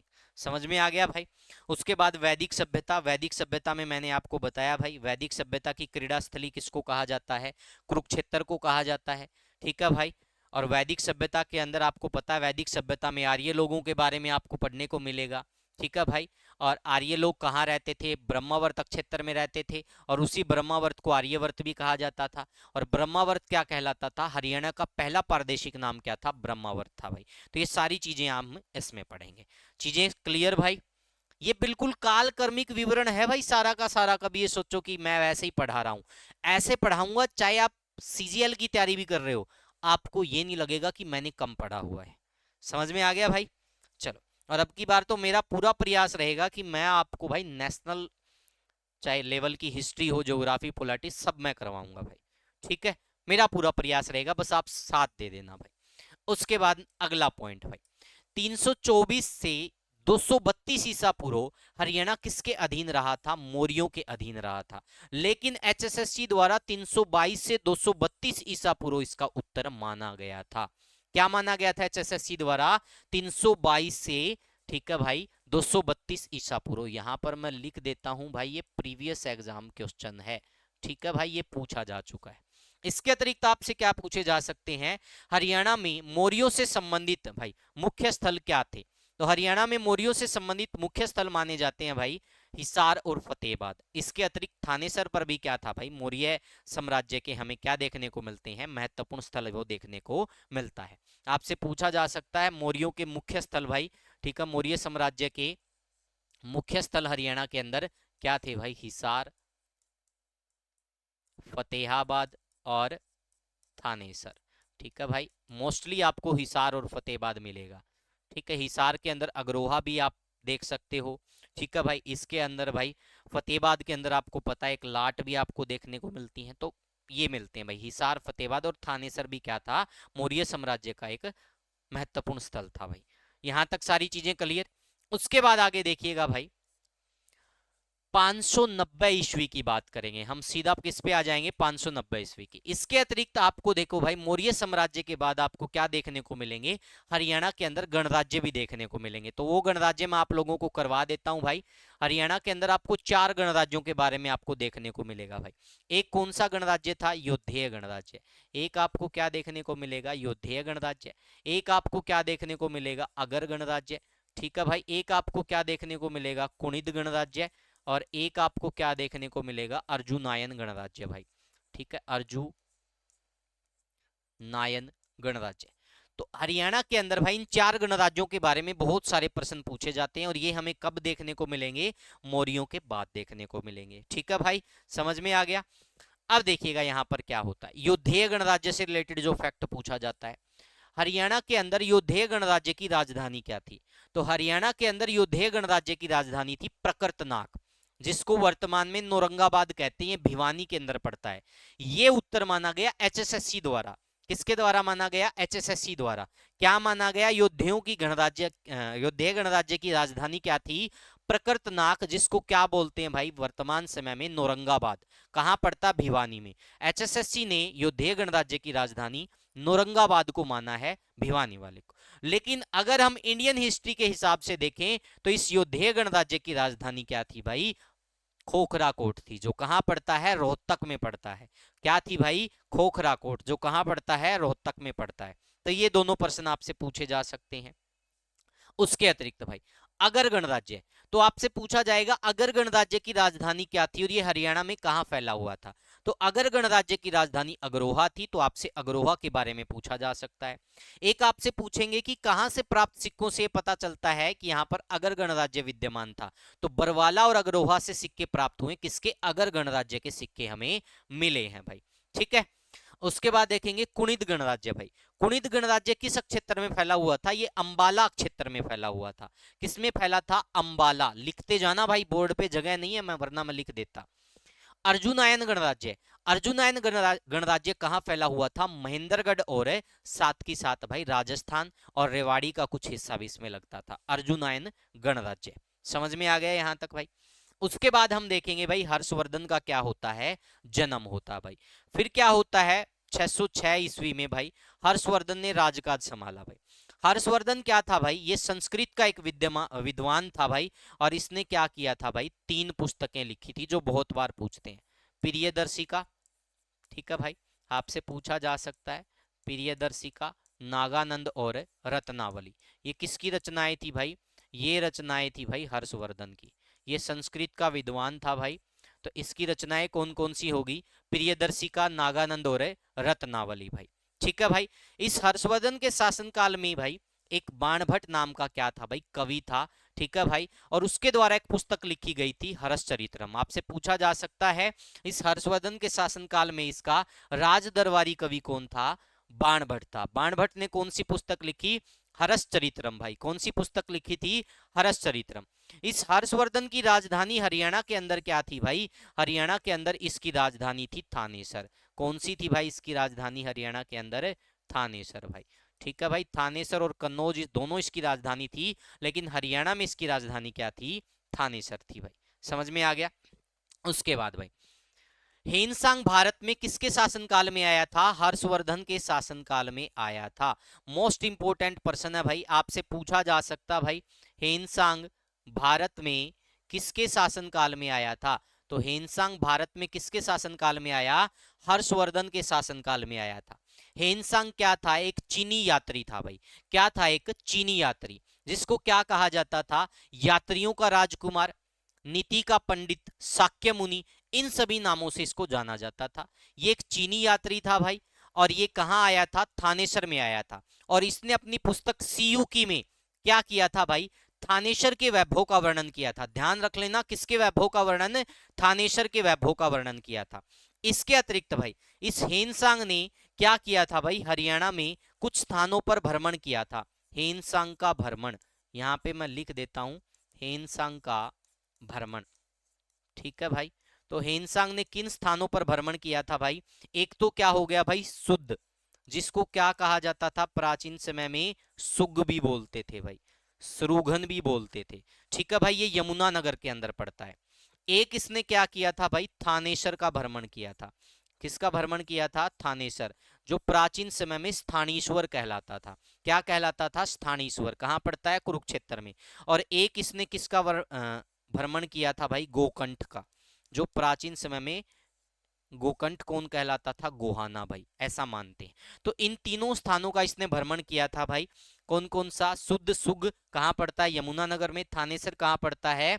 कुरुक्षेत्र में। और एक गोकंठ यानी कि गोहाना भाई। ठीक है। तो ये चीजें क्लियर। अगर आपसे ये प्रश्न पूछा जाए और डायरेक्ट इनमें से कोई प्लेस दिया हुआ है, तो उसका आंसर ये प्लेस ही होगा, जिला नहीं होगा कोई भी। कभी ये पूछे कि एक ऑप्शन में क्या दे दे? कुरुक्षेत्र दे दें, एक ऑप्शन में शुग दे दें, एक में सिरसा दे दें, एक में दे दे रोहतक, तो आप शुग करके आओगे, कुरुक्षेत्र नहीं करके आओगे, क्योंकि मैंने प्रॉपर स्थान लिखवा दिए। अगर स्थान नहीं है तो फिर आप जिलों की तरफ जा सकते हो। आगे देखिएगा भाई 634-35 ईस्वी में पुलकेशिन द्वितीय ने किसको हराया था भाई? हर्षवर्धन को हराया था। ठीक है भाई। बहुत बार एग्जाम में प्रश्न पूछा जा चुका है, लेकिन इस युद्ध की तिथि को लेकर विद्वानों के अलग अलग मत हैं। मैंने जो HSSC द्वारा पूछा गया वो पॉइंट आपको बता दिया। ठीक है भाई। पुलकेशिन द्वितीय ने किसको हरा दिया था? हर्षवर्धन को हरा दिया था भाई, नर्मदा नदी के तट पर। उसके बाद भाई 635 से 644 ईस्वी हेनसांग कहाँ रहा? थानेसर में। और हेनसांग की पुस्तक का क्या नाम था? सीयू की भाई। क्या नाम था भाई? सीयू की। और इस सीयू की पुस्तक में किसका विवरण हमें देखने को मिलता है? किसके वैभव के बारे में बताया गया है? थानेसर के वैभव के बारे में बताया गया है। 647 ईस्वी में क्या होता है? हर्षवर्धन की मृत्यु हो जाती है, यानी कि डेथ। राम न प्यारा भाई, राम नाम सत्य है। समझ गए ना? तो अब ये हो गया। अब अगले पॉइंट की तरफ बढ़ेंगे। उसके बाद क्या होता है भाई? आपको पता है गुज्जर प्रतिहार वंश हमें कुछ देखने को मिलेगा हरियाणा के अंदर, तो उसमें हम धीरे धीरे पढ़ेंगे किसके बारे में। ठीक है। हम सबसे पहले पढ़ेंगे भाई किसके बारे में देखने को मिलेगा हमें यहाँ पर, नागभट्ट जी। ठीक है भाई, यहाँ पर मैं कोई वंश नहीं लिख रहा हूँ कतई भी। ठीक है, यहाँ पर डायरेक्ट मैं क्या लिख रहा हूँ भाई, ये चीजें लिख रहा हूँ, क्योंकि इसके बारे में भाई बहुत सारे विद्वानों के अलग अलग मत हैं। तो हम इतने ज्ञानी नहीं है कि इस बारे पर कोई विषय पर इस पर बातचीत आगे कर सके। हम जो एज इट इज मिला है हमने डायरेक्ट यहाँ पर चीजें लिख दी। देखो, 805 ईस्वी में नागभट्ट द्वारा क्या हो जाता है, हरियाणा पर अधिकार हो जाता है। किस पर अधिकार हो जाता है, हरियाणा पर अधिकार। 1836 ईस्वी में क्या होता है, मिहिर भोज का शासन शुरू होता है। और इसके शासनकाल में पेवा, जो कुरुक्षेत्र में पड़ता है भाई, उत्तर भारत में घोड़ों के व्यापार का प्रमुख केंद्र हुआ करता था। बहुत ही बेहतरीन प्रश्न है, बहुत बार एग्जाम में आता है, तो इसको नोट कर लेना भाई। ठीक है, इसको क्या कर लेना, नोट कर लेना। मिहिर भोज के शासनकाल में पेहवा क्या था भाई, उत्तर भारत में घोड़ों के व्यापार का प्रमुख केंद्र था भाई। 910 ईस्वी में क्या होता है, तोमर वंश का हरियाणा में उदय होता है। मैं आपको यहां पर एक क्लियर कर देता हूं, यहां पर एक प्रश्न आपको देखने को मिलेगा। प्रश्न क्या देखने को मिलेगा, जब उत्तर पश्चिम भारत पर या प्रांत पर गजनवी ने आक्रमण किया था, महमूद गजनवी ने आक्रमण किया था, तो उस समय हरियाणा में किस वंश का शासन हुआ करता था, तोमर वंश का शासन हुआ करता था भाई। और तोमर वंश की जो जानकारी है वो किस ग्रंथ से मिलती है भाई, यस्तलिक चंपू। किस ग्रंथ से मिलती है भाई इनकी जानकारी, यस्तलिक चंपू। ठीक है भाई, बहुत इंपॉर्टेंट प्रश्न है, आपसे पूछ सकते हैं। यस्तलिक चंपू ग्रंथ से हमें तोमर वंश की जानकारी मिलती है।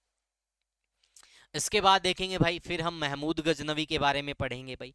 महमूद गजनवी ऐसा पहला तुर्क क्या था, शासक था भाई, जिसने सुल्तान की उपाधि धारण की थी। क्या की थी भाई, सुल्तान की उपाधि। ये 1009 ईस्वी में क्या आता भाई, हरियाणा के थानेसर में आता है और स्थिति का जायजा लेकर वापस चला जाता है भाई। उसके बाद ये दोबारा 1014 ईस्वी में आता है और महमूद गजनवी किस पर आक्रमण कर देता है, थानेसर पर। और यहां पर क्या होती है भाई, चक्कर पाणी स्वामी की मूर्ति होती है। किसकी मूर्ति होती है, चक्कर पाणी स्वामी भाई। ठीक है भाई, और विष्णु की मूर्तियां होती हैं, उनको क्या कर देता भाई, ये तोड़ देता भाई। आपसे पूछा जा सकता है उनको क्या कर देता है, ये तोड़ देता भाई। इसीलिए महमूद गजनवी को बुत सिकन या मूर्ति भंजक भी कहा जाता है। इसलिए इसको क्या कहते हैं, बुत सिकन या फिर मूर्ति भंजक। क्या बोलते हैं इसको, बुत सिकन या फिर मूर्ति भंजक। ठीक है भाई, ये इसको बोला जाता, किसको, गजनवी को बोला जाता है। ये पहला तुर्क शासक था जिसने सुल्तान की उपाधि धारण की थी भाई। इसका भारत पर पहला अटैक हुआ था 1001 ईस्वी में। इसका अंतिम अटैक था 1027 ईस्वी में भारत के ऊपर।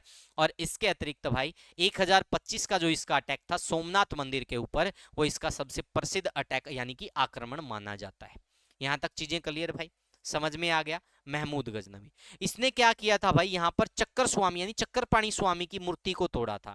और जो ये मूर्ति थी ये कांस्य निर्मित थी। लेकिन एचएसएससी द्वारा क्या इसका उत्तर माना गया भाई, ये किससे निर्मित मूर्ति थी भाई, कांस्य, कांस्य। लेकिन एचएसएससी ने क्या माना भाई, एचएसएससी मानती है भाई ये चांदी से निर्मित मूर्तियां थी भाई। थानेसर के अंदर जो भी मूर्तियां थी भाई जो तोड़ी गई, वो एचएसएससी के अनुसार चांदी की मूर्तियां थी भाई। लेकिन जब हमने पढ़ा है, जिस सोर्स से हमने पढ़ा है उसके अकॉर्डिंग कांस्य थी भाई। ठीक है, तो आप एचएसएससी के अकॉर्डिंग जाना, प्रीवियस ईयर क्वेश्चन है, आप देख लेना किसी भी पुस्तक में, इसका उत्तर चांदी ही देखने को मिलेगा। उसके बाद देखिएगा भाई, इसका फिर उत्तराधिकारी आता है। और इसका उत्तराधिकारी कौन होता भाई, इसका उत्तराधिकारी है मसूद भाई। मसूद क्या करता है, मसूद गजनवी 1037 ईस्वी में हांसी के ऊपर आक्रमण कर देता है और तोमर शासक कुमारपाल देव को हरा देता है। और ये क्या कहलाता है, हांसी का युद्ध या संग्रह। ये कितने दिन, संघर्ष कितने दिन चला, 12 दिन चला था भाई। कितने दिन चला था, 12 दिन चला भाई। चीजें समझ में आ गई भाई। उसके बाद देखिएगा 1081 ईस्वी में क्या होता है, कश्मीर नरेश अनंत के पुत्र कलश ने कुरुक्षेत्र पर क्या किया, हमला किया भाई। फिर उसके बाद 1139 ईस्वी में अर्णोराज नामक चौहान शासक ने तोमरों पर आक्रमण किया था। क्या किया था भाई, तोमरों पर आक्रमण किया था। यहां से रिलेटेड एक प्रश्न भी आपको देखने को मिलता है भाई। ठीक है, वो आता है चाहमन के बारे में, बहुत बार वो प्रश्न पूछा गया था। हरियाणा के बारे में जानकारी देने वाला ग्रंथ पूछा गया था चाहमन भाई। वो चाहमन अर्णोराज का ही ग्रंथ माना जाता है या अभिलेख माना जाता है, चाहमन। ठीक है, ध्यान रख लेना भाई, चाहमन, चाहमन भी मिलता है और चाहमन भी आपको देखने को मिलता है। उसके बाद देखेंगे भाई 1111 ईस्वी में विग्रह राज चतुर्थ भाई बिसल देव ने हरियाणा पर आक्रमण कर उसे अपने अधिकार में ले लिया। और इस विग्रह राज चतुर्थ या बिसल देव के जो अभिलेख है, इसके 3 अभिलेख आपको टोपरा के ऊपर, यानी टोपरा का जो अभिलेख था वहां भी देखने को मिलते हैं। टोपरा अभिलेख पे क्या मिलता है भाई, 7 राजज्ञाएं तो अशोक की लिखी हुई है, उसके फरमान हमें देखने को मिलते हैं। इसके अतिरिक्त भाई टोपरा पर क्या भाई, टोपरा अभिलेख, ठीक है भाई। इस टोपरा अभिलेख में हमें क्या देखने को मिलता है भाई, इस टोपरा अभिलेख के अंदर हमें, ठीक है भाई, 3 अभिलेख किसके देखने को मिलते हैं भाई, 3 अभिलेख किस भाषा में, संस्कृत भाषा में, किसके देखने को मिलते हैं, बिसल देव के भाई, यानी कि विग्रह राज चतुर्थ के भाई, बिसल देव के हमें देखने को मिलते हैं। ठीक है, जिसमें क्या देखने को मिलता है कि इस विसल देव ने या फिर विग्रह राज चतुर्थ ने मलेच्छों को पराजित किया था। किसको पराजित किया था, मलेच्छों को। तो टोपरा अभिलेख पर 3 अभिलेख किसके हैं भाई, बिसल देव के हैं भाई, विग्रह राज चतुर्थ के। और उसमें क्या देखने को मिलता है कि इसने किसको पराजित किया था भाई, इसने मलेच्छों को पराजित किया था। उसके बाद 1151 ईस्वी में भाई पृथ्वीराज तृतीय का शासन शुरू हो जाता है। और पृथ्वीराज चौहान की आपसे बारादरी पूछी जा सकती है या फिर कचहरी। ठीक है भाई, इसकी कचहरी क्या या फिर क्या पूछ सकते हैं, बारादरी, सॉरी कचहरी पूछेंगे भाई। कचहरी क्या है, तोसाम की बारादरी। और तोसाम कहाँ पड़ता है, भिवानी में। यहाँ पे मैंने लिख दिया तोसाम की बारादरी। चीजें क्लियर भाई। तो ये सारे के सारे पॉइंट आप लोगों के सामने। इसके बाद नेक्स्ट पढ़ेंगे भाई, फिर क्या होता है भाई, 1191 ईस्वी में तराइन का प्रथम युद्ध होता है। किस किस के बीच, पृथ्वीराज चौहान तृतीय ने भाई किसको हरा दिया, मोहम्मद गोरी को हरा दिया भाई। लेकिन इसमें होता क्या है, हरियाणा के जो राज्यपाल थे गोविंद राय, वो क्या कर देते हैं भाई, वो मोहम्मद गोरी को घायल कर देते हैं। और फिर मोहम्मद गोरी को एक खिलजी सरदार भगा ले जाता है भाई। तो आपसे पूछा जा सकता है भाई, तराइन के प्रथम युद्ध में पृथ्वीराज चौहान का साथ किसने दिया था, हरियाणा के राज्यपाल कौन थे भाई, गोविंद राय, उन्होंने दिया था भाई। ठीक है, बहुत ही इंपॉर्टेंट पर्सन है, ध्यान से कर लेना भाई। तराइन के प्रथम युद्ध में किसकी हार हुई थी, मोहम्मद गोरी की हार हुई थी। किसकी जीत हुई थी, पृथ्वीराज चौहान तृतीय की। तराइन कहाँ पड़ता है, तराइन को तरावड़ी भी बोला जाता भाई। तराइन को क्या बोला जाता है, तरावड़ी। और इस तरावड़ी का प्राचीन नाम क्या था, आजमाबाद भाई। क्या था इसका प्राचीन नाम, आजमाबाद। और ये तरावड़ी तराइन पड़ता कहाँ है, ये पड़ता है करनाल के अंदर भाई। कहाँ पड़ता है, करनाल में। समझ में आ गया भाई, सारी चीजें क्लियर। उसके बाद 1192 में दोबारा क्या होता है, तराइन का युद्ध होता भाई। और तराइन का दूसरा युद्ध कब होता है, 1192 ईस्वी में। किस किस के बीच, उन्हीं के बीच भाई, मोहम्मद गोरी और पृथ्वीराज चौहान तृतीय के बीच। लेकिन यहां पर क्या होता भाई, यहां पर मोहम्मद गोरी का साथ कौन देता है, जयचंद देता है। क्योंकि जयचंद की पुत्री संयोगिता का जो अपहरण है वो किसके द्वारा होता है भाई, ऐसा बताते हैं इतिहासकार कि पृथ्वीराज चौहान तृतीय उनका अपहरण कर लेते। वो इसके बारे में एग्जैक्ट कुछ क्लियर नहीं है चीजें भाई, मैं आपको बता देता हूं, क्योंकि इतिहास में बहुत सारे ऐसे फैक्ट देखने को मिलेंगे जो अलग अलग बताए जाएंगे भाई। ठीक है, तो उस पे ये क्या करता है, मोहम्मद गोरी का भाई गुप्त रूप से साथ देता है, कौन, जयचंद भाई। समझ में आ गया यहां तक। तो दूसरे युद्ध में किसकी जीत होती है भाई, मोहम्मद गोरी की जीत हो जाती है। ठीक है भाई, दूसरे युद्ध में। समझ में आ गया यहां तक, सारी चीजें क्लियर भाई। उसके बाद हम आगे पढ़ेंगे भाई। 1206 ईस्वी में हरियाणा में गुलाम वंश के शासक कुतुबुद्दीन ऐबक का अधिकार हो जाता है भाई। 1215-16 में हमें क्या देखने को मिलता है, तराइन की तीसरी लड़ाई हमें देखने को मिलती है।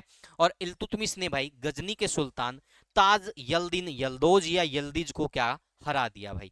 तराइन का तीसरा युद्ध आपसे पूछा जा सकता है, तो तराइन का तीसरा युद्ध कौन जीता, इल्तुतमिश जीता। हारा कौन, यल्दीज या फिर यल्दोज हारा था भाई। आगे देखिएगा भाई, 1236 ईस्वी में क्या होता है, रजिया बेगम दिल्ली की पहली महिला शासक बनी। ठीक है भाई, ये इल्तुतमिश की बेटी थी भाई। 1240 में कैथल में कुछ डाकुओं ने रजिया बेगम की हत्या कर दी। और हरियाणा के अंदर अगर रजिया बेगम का मकबरा पूछते हैं तो कैथल ही इसका उत्तर बनता भाई। ठीक है, लेकिन एक्यूरेट में तो कुछ अभी तक क्लियर नहीं है, लेकिन हरियाणा में पूछा जा चुका है, रजिया बेगम का मकबरा हरियाणा में कैथल में। विकिपीडिया के अकॉर्डिंग हम जाते हैं तो 14 अक्टूबर 1840 की इसको डेथ हुई थी। लेकिन अकॉर्डिंग टू कैथल गवर्नमेंट की जो वेबसाइट है उस पे हम जाते हैं, डिस्ट्रिक्ट की वेबसाइट है, उस पे 13 नवंबर 1240 इसकी मृत्यु की तिथि दी गई है। 1266 से 1267 ईस्वी में हरियाणा में बलवन का शासन रहता है। और आपको पता है भाई बलवन क्या करता है, मेवात में जंगलों को कटवा देता है। क्योंकि मेवात के लोग बलवन को बड़ा तंग करते थे भाई। ठीक है, इसकी नाक में दम कर रखा था। मेवात के लोग गुरिल्ला पद्धति का प्रयोग करते थे, यानी छिपकर क्या करते थे, वार करते थे। तो ये जिन जंगलों में वो छिपा करते थे, बलवन ने क्या किया, उन जंगलों को ही कटवा दिया और इसने मेवातियों का कत्लेआम भी करवाया था। मैं आपको बता देता हूं इसने क्या किया था भाई, इसने बहुत क्रूरता से वहां पर मेवात के लोगों के साथ पेश आया था भाई। ठीक है, और इसने क्या किया था भाई, मेवात में स्थायी शांति की स्थापना हेतु, ठीक है, गुरुग्राम बादशाहपुर मार्ग पर क्या करवाया था, गोपालगिरी के दुर्ग का निर्माण करवाया था। आपसे पूछा जा सकता है गोपालगिरी के दुर्ग का निर्माण भाई, गोपालगिरी दुर्ग। ठीक है भाई, इस गोपालगिरी दुर्ग जो गुरुग्राम बादशाहपुर मार्ग पर है, इसका निर्माण किसने करवाया, बलवन ने। क्यों करवाया था, मेवात में स्थायी शांति की स्थापना हेतु। 1290 ईस्वी में क्या होता है, हरियाणा पर खिलजी वंश का अधिकार हो जाता है। 1296 से 1316 ईस्वी तक अलाउद्दीन खिलजी का शासनकाल रहता है। उसके बाद 1398 ईस्वी में ईरानी शासक तैमूर का हरियाणा पर आक्रमण हो जाता है। और तैमूर क्या करता भाई, ईरानी शासक जो तैमूर होता है, ठीक है भाई, भटनेर जो है राजस्थान की तरफ, हनुमानगढ़ से, वहां से गग्गर नदी के किनारे होता होता ये आता है और टोहाना, फतेहाबाद, इन सभी क्षेत्रों को भाई लूटता हुआ, आक्रमण करता हुआ आगे बढ़ जाता है। ठीक है भाई, और यहाँ पर एक सिरसा के अंदर अनकाई छल झील हुआ करती थी, अनकाई छब झील, वहां पर किन्नरे होज खास हुआ करता था, वहां पर ये तैमूर लंग रुका था। ठीक है भाई, आपसे पूछा जा सकता है। उसके बाद 1451 ईस्वी में क्या होता है, हरियाणा पर लोधी वंश का अधिकार हो जाता है और सिकंदर लोधी के समय जींद और कलायत में क्या हुए थे, विद्रोह हुए थे भाई। ठीक है, क्या हुए थे, जींद और कलायत। 1478 ईस्वी में सीही फरीदाबाद में सूरदास का जन्म हुआ भाई। ठीक है, इसके बीच में हुआ था। अब इसकी जो रचनाएं थी वो बहुत बार एग्जाम में पूछी जाती हैं, सूरसागर, साहित्य लहरी, नल दमयंती, सूर सारावली, भ्यालो, दसम सकंद टीका, और भाषा क्या रही इनकी, ब्रज रही भाई। बहुत ही महत्वपूर्ण प्रश्न है, काफी बार पूछते हैं ये आपसे। ठीक है, सेही किसकी जन्म स्थली है, तो ये सूरदास जी की जन्म स्थली है। 1517 से 1526 ईस्वी पर क्या होता, हरियाणा पर इब्राहिम लोदी का अधिकार हो जाता भाई। 1526 25-26 ईस्वी में क्या होता है, बाबर हरियाणा में प्रवेश करता भाई। और बाबर को सबसे पहले किसने रोकने का प्रयास किया था, हिसार के फौजदार हमीद खान ने। बहुत बार आपसे पूछा जा सकता भाई, बाबर को सबसे पहले रोकने का प्रयास किसने किया, हिसार के फौजदार हमीद खान ने इसको रोकने का प्रयास किया, किंतु उसकी हार हुई और बाबर ने हिसार की जागीर हुमायूं को दे दी भाई। उसके बाद 21 अप्रैल 1526 ईस्वी को पानीपत का प्रथम युद्ध होता है। बाबर ने इब्राहिम लोदी को हरा दिया और यहां पर on the spot Ibrahim Lodi मारा गया। और इब्राहिम लोदी का मकबरा भी आपको कहां देखने को मिलेगा, पानीपत में देखने को मिलेगा भाई। पानीपत के प्रथम युद्ध में क्या करता है बाबर, तुलगुमा नीति का प्रयोग भी करता है युद्ध के अंदर और तोपखानों का प्रयोग भी करता है। यह आपसे पूछा जा सकता है किस युद्ध में तोपखानों का और तुगलुमा नीति का प्रयोग हुआ था, तो पानीपत के प्रथम युद्ध में भाई। बाकी इसके युद्ध के बारे में अगली क्लास में बहुत अच्छे से पढ़ा रखा, टेंशन मत लो, सब चीजें मिलेंगी। 1530 ईस्वी में बाबर के खिलाफ कैथल के परगने के सरदार मोहन सिंह मंडार ने विद्रोह कर दिया भाई। उसके बाद 26 दिसंबर 1530 ईस्वी को बाबर की मृत्यु हो जाती है। ठीक है भाई, बाबर की हो गई अब डेथ। अब आगे बढ़ेंगे भाई, आगे क्या होता है, 1540 ईस्वी में शेरशाह सूरी ने हुमायूं से हरियाणा छीन लिया भाई। 1543 ईस्वी में वीरभान ने नारनौल में सतनामी पंथ की स्थापना की। मोस्ट इंपोर्टेंट पर्सन है भाई, बहुत बार एग्जाम में आता है। हरियाणा में सतनामी पंथ की स्थापना कब हुई, 1543 में। किसने की, वीरभान ने। कहां की, नारनौल में। 1545 ईस्वी में क्या होता है, शेरशाह सूरी की मृत्यु हो जाती है। ठीक है भाई, बताते सुरंग में फटने की वजह से भाई, कलिंजर सुरंग थी वहां, ये मर जाता है। उसके बाद 5 नवंबर 1556 ईस्वी को पानीपत का दूसरा युद्ध होता है।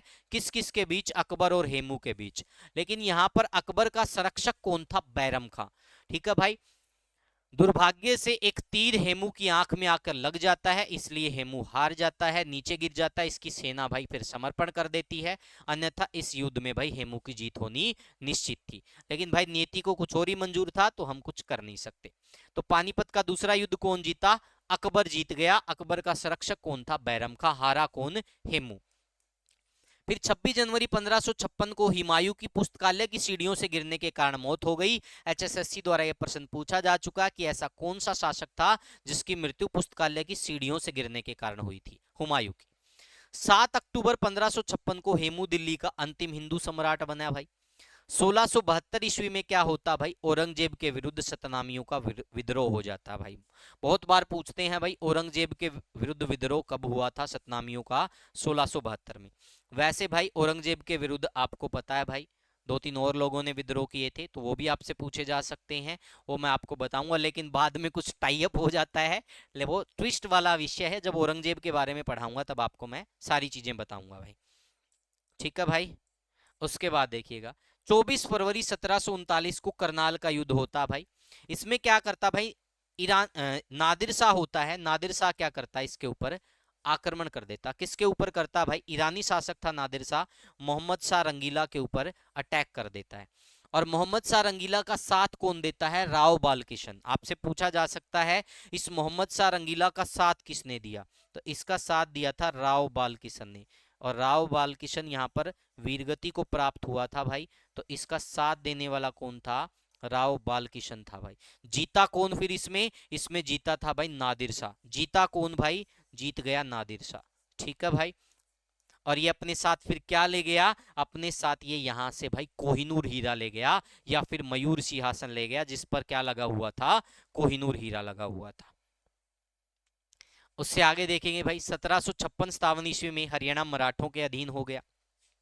1764 ईस्वी में नजीबुद्दौला द्वारा हरियाणा पर आक्रमण किया गया और इसका उत्तराधिकारी जाबित खान था। आपको यहां पर क्लियर कर देता हूं भाई, नजीबुद्दौला का जो उत्तराधिकारी था वो जाबित खान था, लेकिन इसका उत्तर भाई उत्तराधिकारी एचएसएससी द्वारा इसका उत्तराधिकारी क्या माना गया भाई, एचएसएससी द्वारा इसका उत्तराधिकारी माना गया नजफ खां भाई। एचएसएससी द्वारा इसका उत्तराधिकारी क्या माना गया, नजफ खां। क्या माना गया था एचएसएससी द्वारा, नजफ खां। क्लियर कर देता हूं भाई। ठीक है। वैसे इसका उत्तराधिकारी जबीत खां था, लेकिन इसका उत्तराधिकारी नजफ खां माना गया। 1789 ईस्वी में महादजी शिंदे का हरियाणा पर अधिकार हो जाता है। उसके बाद 1794 ईस्वी में महादजी शिंदे की क्या हो जाती, मृत्यु हो जाती है, और दौलत राव का हरियाणा पर क्या हो जाता है, अधिकार हो जाता है। 18वीं सदी में गुरु गोविंद सिंह की मृत्यु के पश्चात भाई क्या होता है, 1709 में बंदा सिंह बहादुर ने मुगलों से विद्रोह किया, और इस 1516 में बंदा सिंह की क्या हो जाती है, बहादुर की डेथ हो जाती है भाई। और इस बंदा सिंह बहादुर जी ने क्या किया था भाई, इन्होंने भाई यमुनानगर के लोहगढ़ के अंदर सिखों की प्रथम राजधानी स्थापित की थी। आपसे पूछा जा सकता है लोहगढ़, लोहगढ़ कहाँ पड़ता है, लोहगढ़ पड़ता है यमुनानगर में। यहाँ क्या की थी भाई इसने, सिखों की प्रथम राजधानी। ठीक है भाई, प्रथम सिख राजधानी।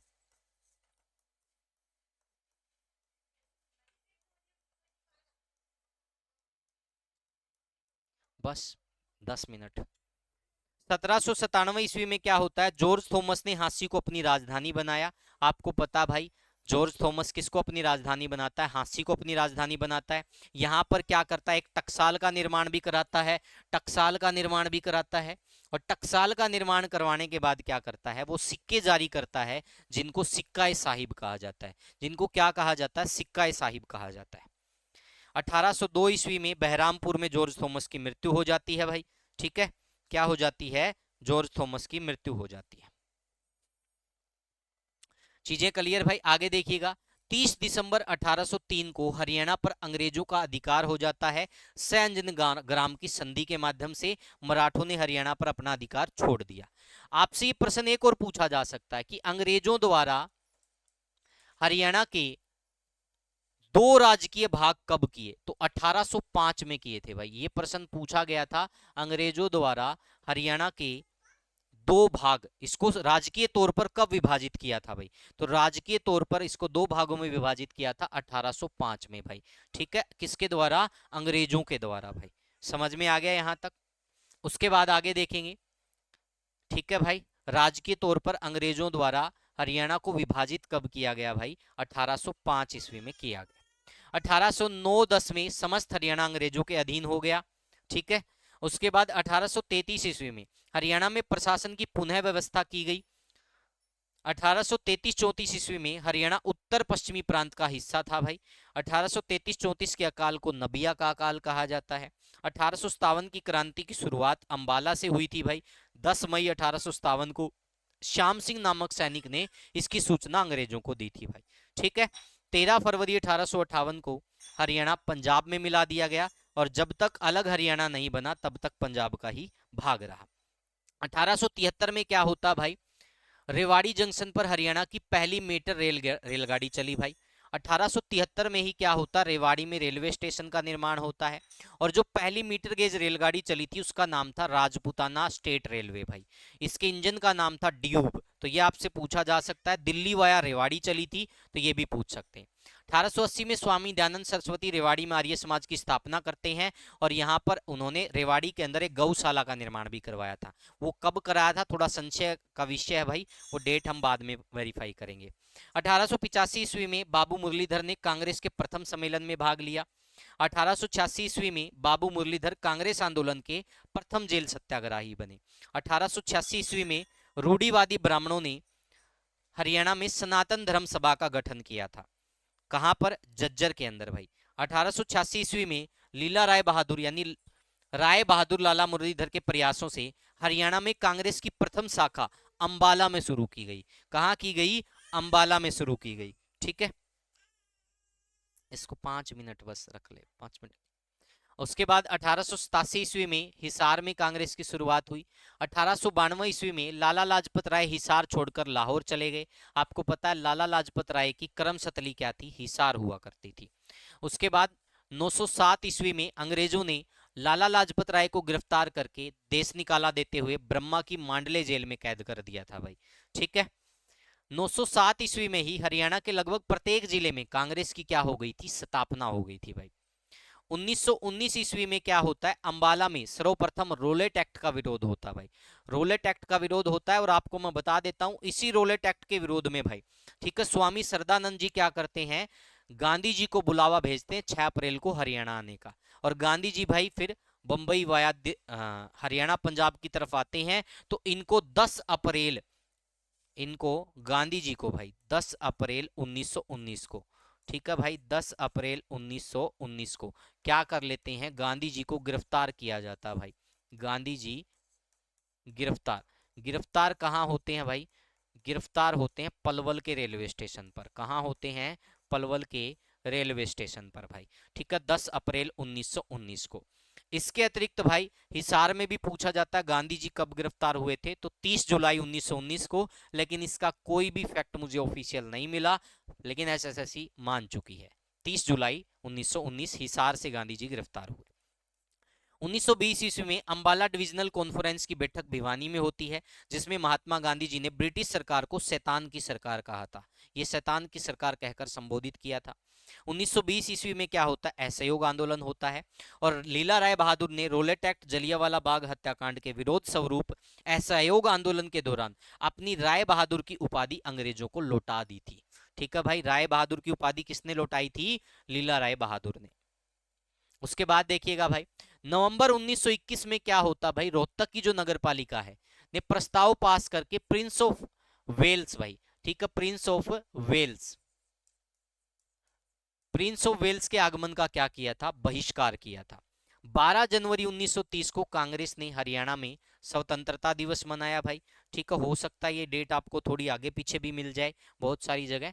ठीक है, हरियाणा में कांग्रेस ने स्वतंत्रता दिवस कब मनाया था, ये आपसे पूछा जा सकता है।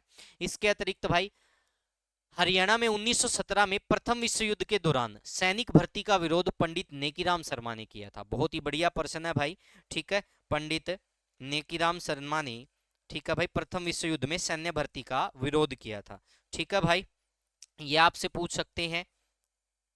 इसके अतिरिक्त आपसे क्या पूछा जा सकता भाई, एक सेकंड रुकिएगा भाई, एक मैसेज का रिप्लाई कर देता हूं।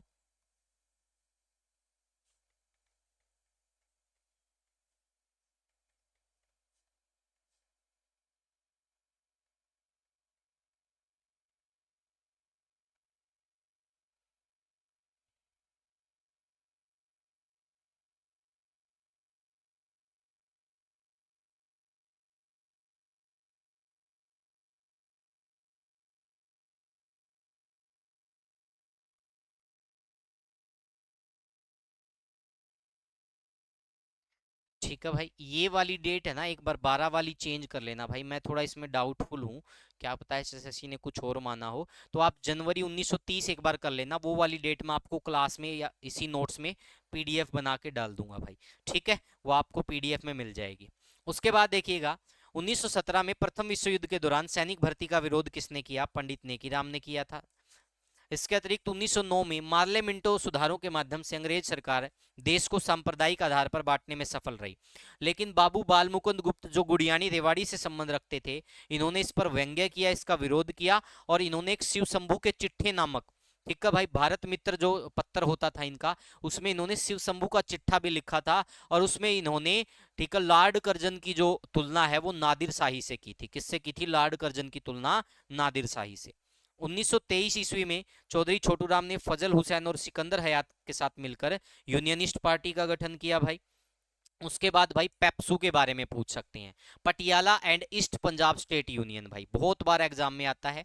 देखो 1948 के अंदर भाई 8 रियासतों को मिलाकर ये बनाया गया, पटियाला, जींद, नाभा, कपूरथला, मलेरकोटला, नालागढ़, फरीदकोट, कलसिया, पेप्सू बनाया गया, जिसका प्रमुख बनाया गया पटियाला महाराज यादविंदर सिंह को।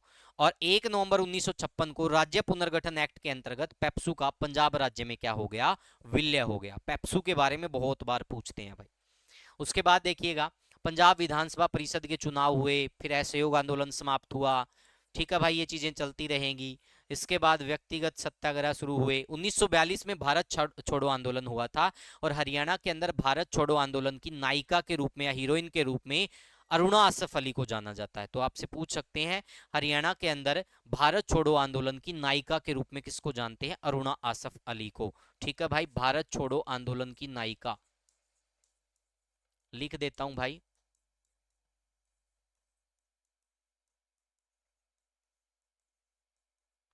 तो भारत छोड़ो आंदोलन की नायिका के रूप में किसको जाना जाता है? अरुणा आसफ अली को जाना जाता है, जिसका संबंध कहां से था? कालका से।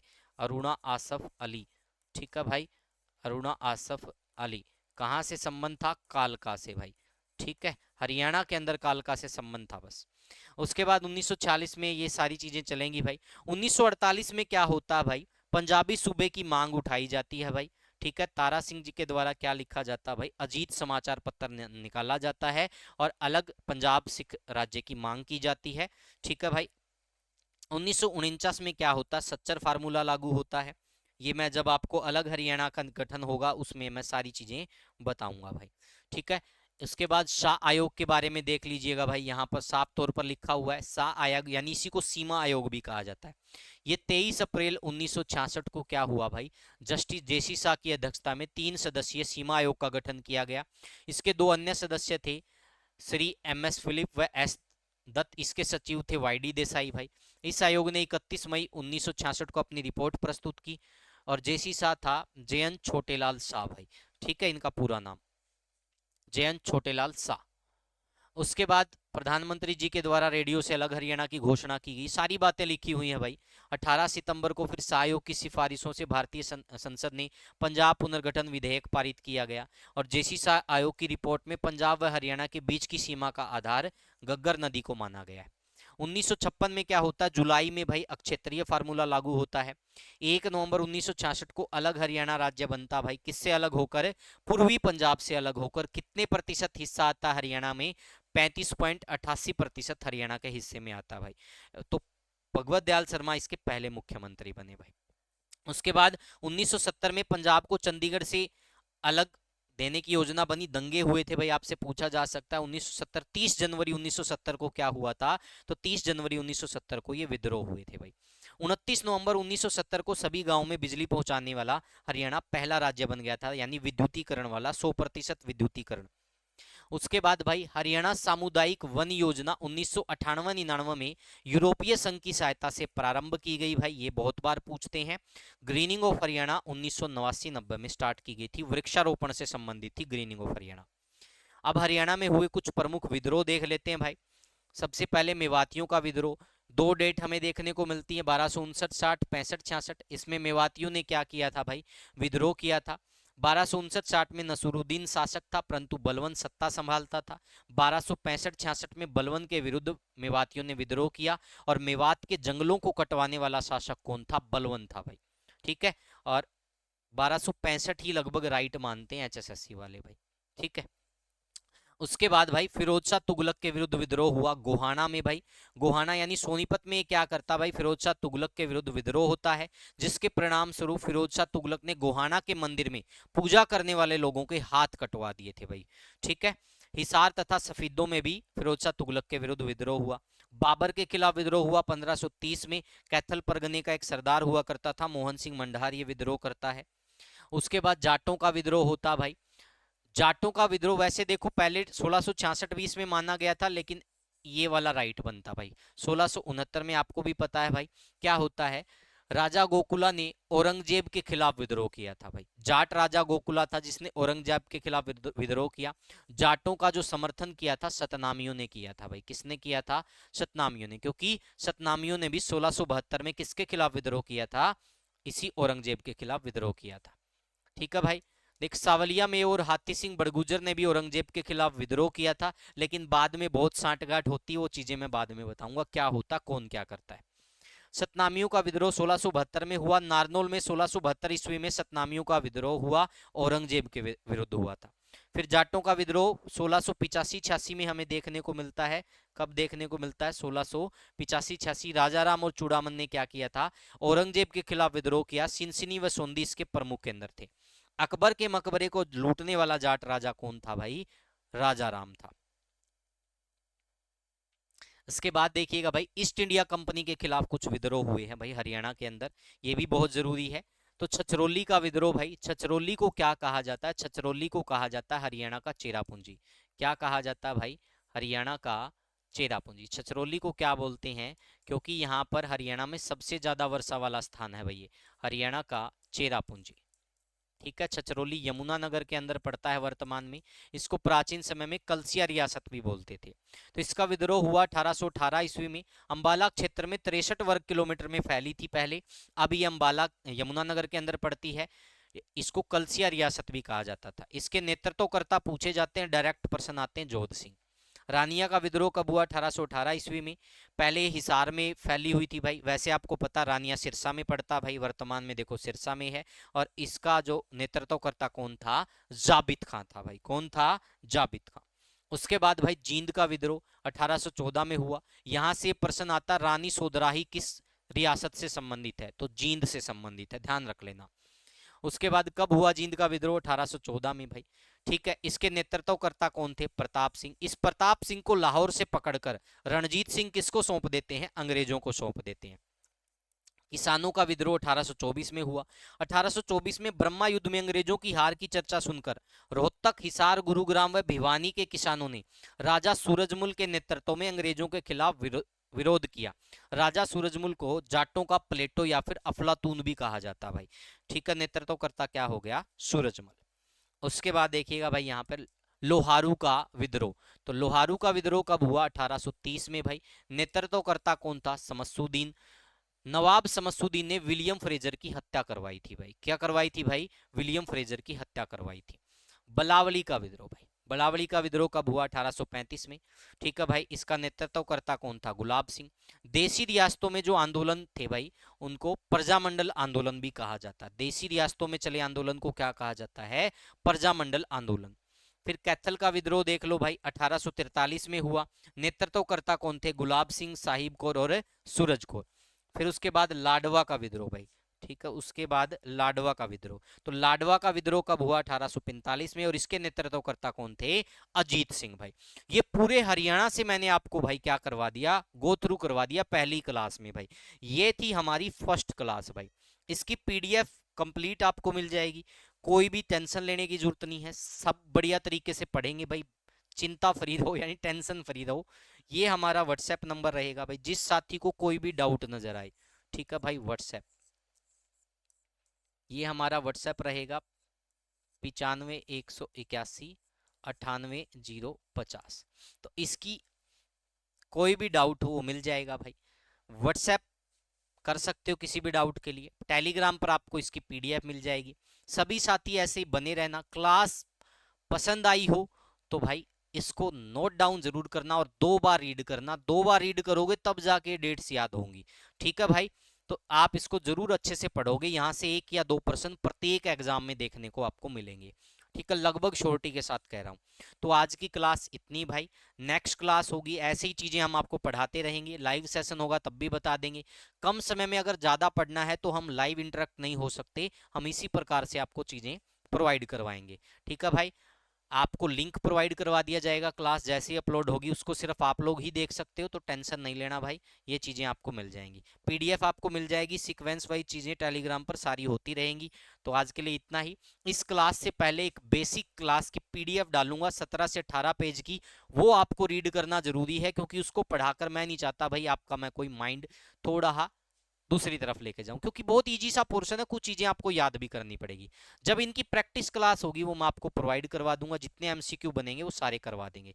तो आज की कक्षा में इतना ही भाई, बने रहिएगा। Thank you, take care, bye bye. और जो मैंने आपको बताया था भाई, कांग्रेस ने हरियाणा में अपना स्वतंत्रता दिवस कब मनाया था, ठीक है भाई, स्वतंत्रता दिवस के रूप में, वो डेट मैं आपको पीडीएफ में ठीक करके डाल दूंगा। मुझे थोड़ा संशय हुआ उस डेट पर, इसलिए मैं उसको एक बार वो किया था भाई। ठीक है, उसको मैं पीडीएफ में करेक्ट करके डाल दूंगा और आप ज्वाइन कर लेना। आज के लिए इतना ही। Thank you, take care, bye bye.